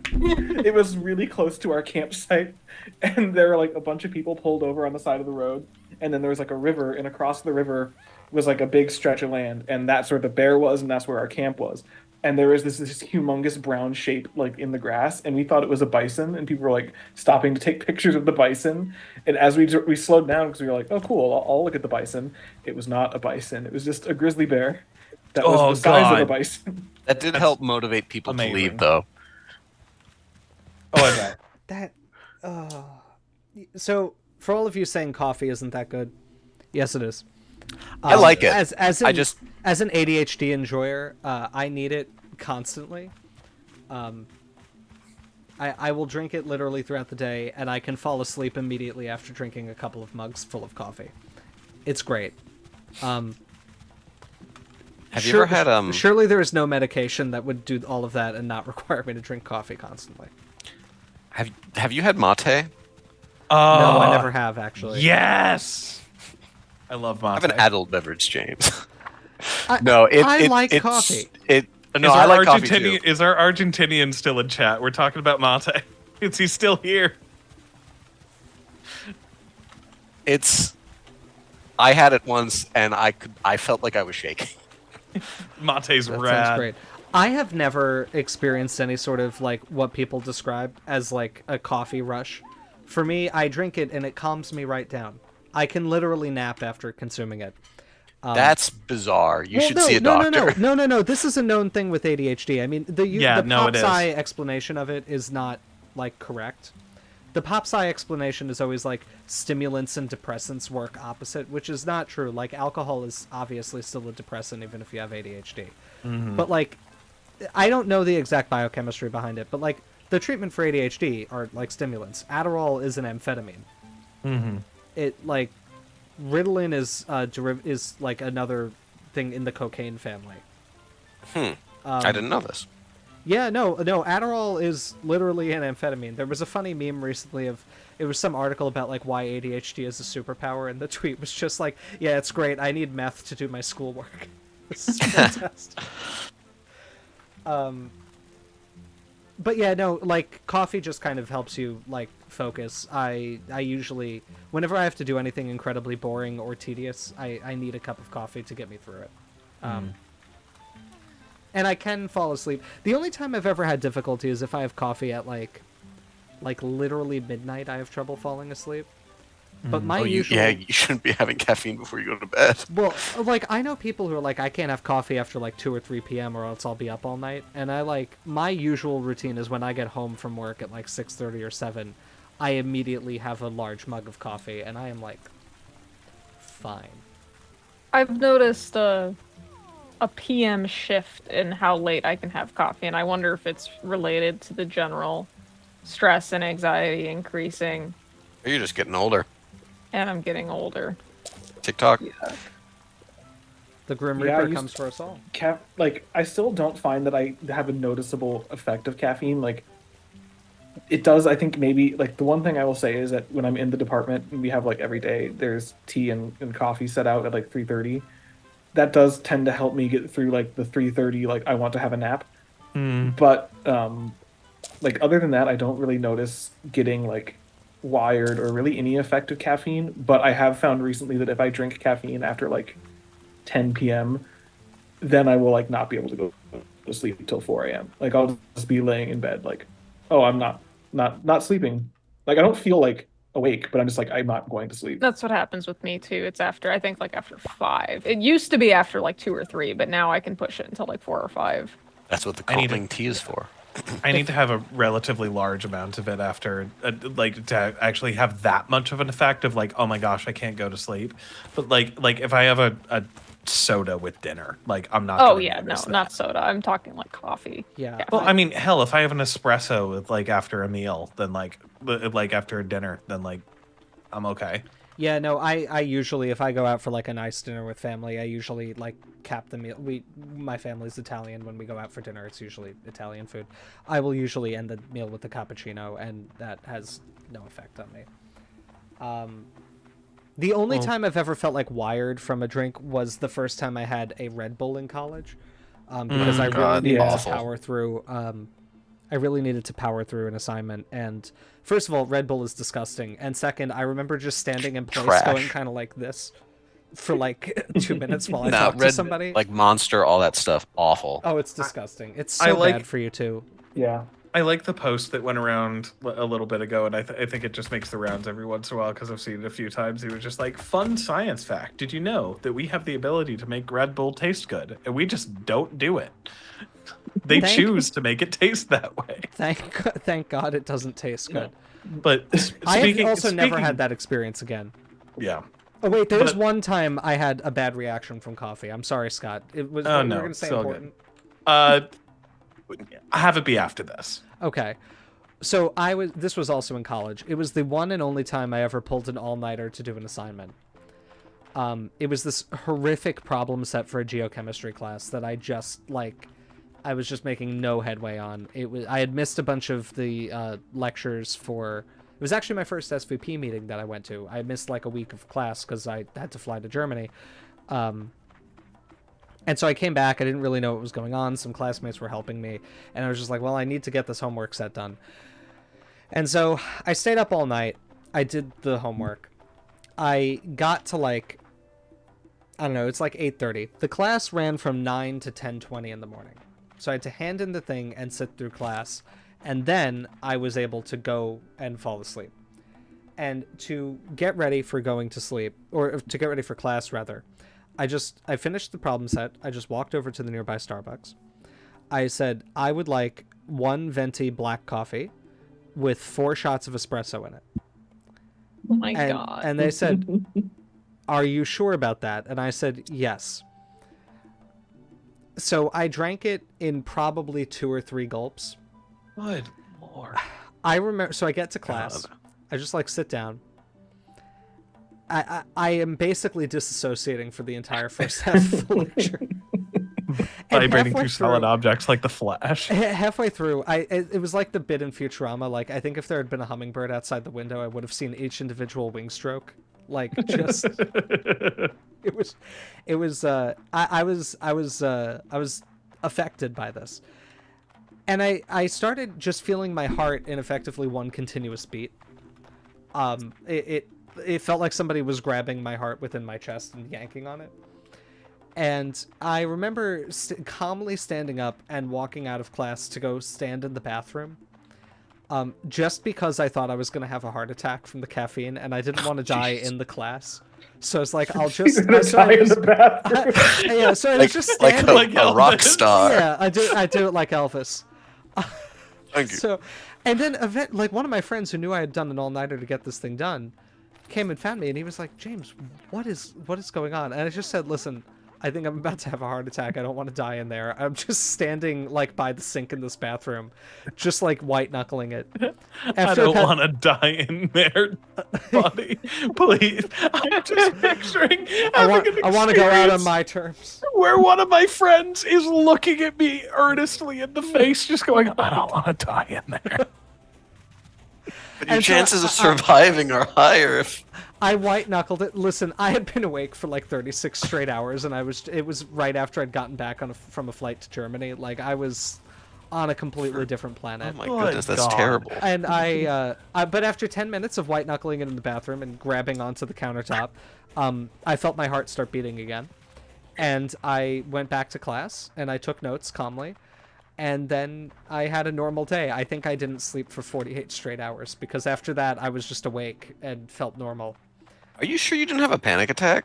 I don't think it was a panic attack. I have had those very occasionally. It was just Very occasional. Just physiologic, just like it was just an agonizing chest pain, and I don't know what cardiac pain feels like, thankfully, but it was what 19-year-old me thought cardiac pain would feel like. That sounds like a panic attack. I wasn't like, it was calm though. It was the calmest version of a panic. Like, intellectually, I was like, well, I'm going to die. Let me do this where I would like to.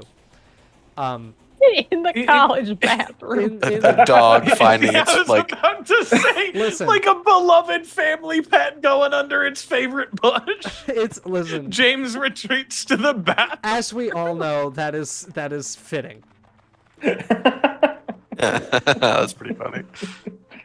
I want to make so many jokes, but I'm not going to. Thank you, Scott. Scott, you had something you were going to say. Yeah, I was going to say, speaking of us getting sleepy, Yes. was all I was going to say. Should we That's a wrap the good stream? Maybe? segue. I think that would not be a bad idea. I do have work tomorrow, as again, one or multiple of my interns might actually be watching this. Yeah, I also now have a job that I should be going to. So yeah, I guess we'll wrap stream. If anybody has any last super chats they want to send in, He yearns for you're the stalls.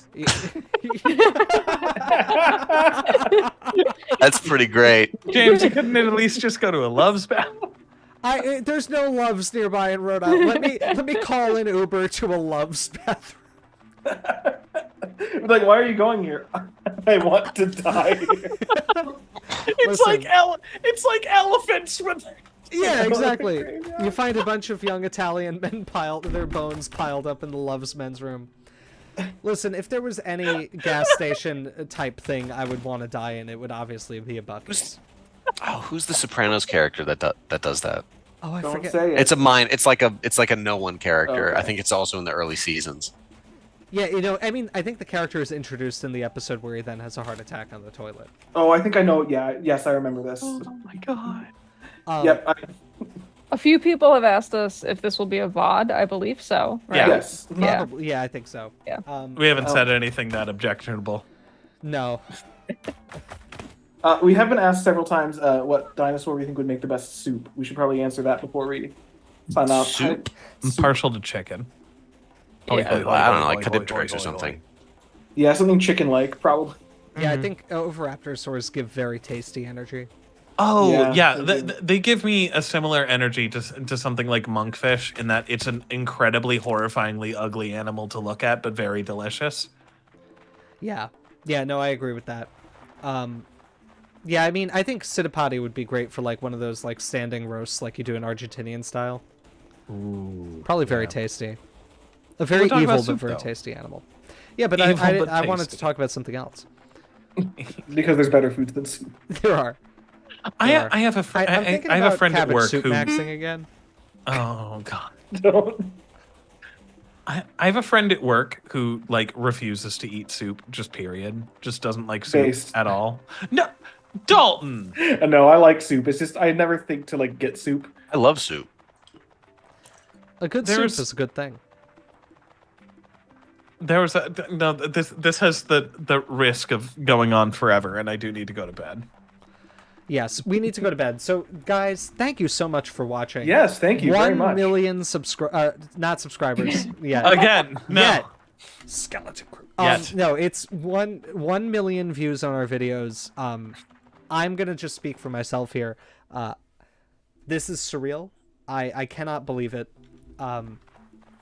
It's one of the starkest metrics we could possibly have to show that the content we make is something that not only do people watch occasionally, but many people like to watch and will go out of their way to do so. It's a little bit of a frightening number. I think this is officially where the number of views that we've gotten has turned scary to me. But That's- yes, I just am incredibly grateful to all of our viewers who watch our videos and take the time to appreciate the stuff that we put a lot of time and energy into making. So thank you all. And I would say this is what we are owed. You guys are doing kind of a mid job. You could be watching it more, sending it to more of your friends, and I would like this to feel surreal. Watch early, watch often. Watch it multiple times. That is true. Create multiple YouTube accounts. Let's get us going. Yeah. JK, these are jokes. It's cool. Yeah, thank you all. And yes, final reminder, we've got our Etsy shop up. The pins are limited edition. We are not going to make more of them. Or at least we have no plans to do so in anything near the foreseeable future. So Yes. this is not going to be a you can go there anytime and get those pins. They're there Get until 'em we while run out they're of them. hot. Yes. While supplies last. Yeah, the supplies are in a box, like, right next to me. And I counted every single one of them just yesterday. Yes. So I know how many there are, but I will not tell Yes. anyone other than the Etsy shop how many there are. Yes. So but yeah. so sorry, Amelia, go ahead. No, just like there are more of some than of others, but they are all great. They look really nice. I was a little worried when we ordered them that they would not turn out. I don't know why, but when they arrived and they did indeed turn out, like, it was a good day. So Yeah.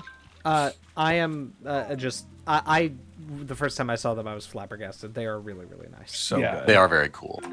which shout out to Alchemy Merch for making them, because like we did the designs, but we do not have a pin making machine in this apartment. So they actually physically made them, and they were wonderful to work with. And they did a great job. Yeah. Cool. Yeah. Check them out. Purchase them. Consume. Yes, check them out. And check out the Skeleton Crew. I know we keep saying it, but we are really trying to diversify a little bit this year. I think all of us are eager to try to make new kinds of videos and videos about new stuff. And so we hope you, we hope that you not only like the kind of video we make right now, but will like other kinds of videos that we may make in the future.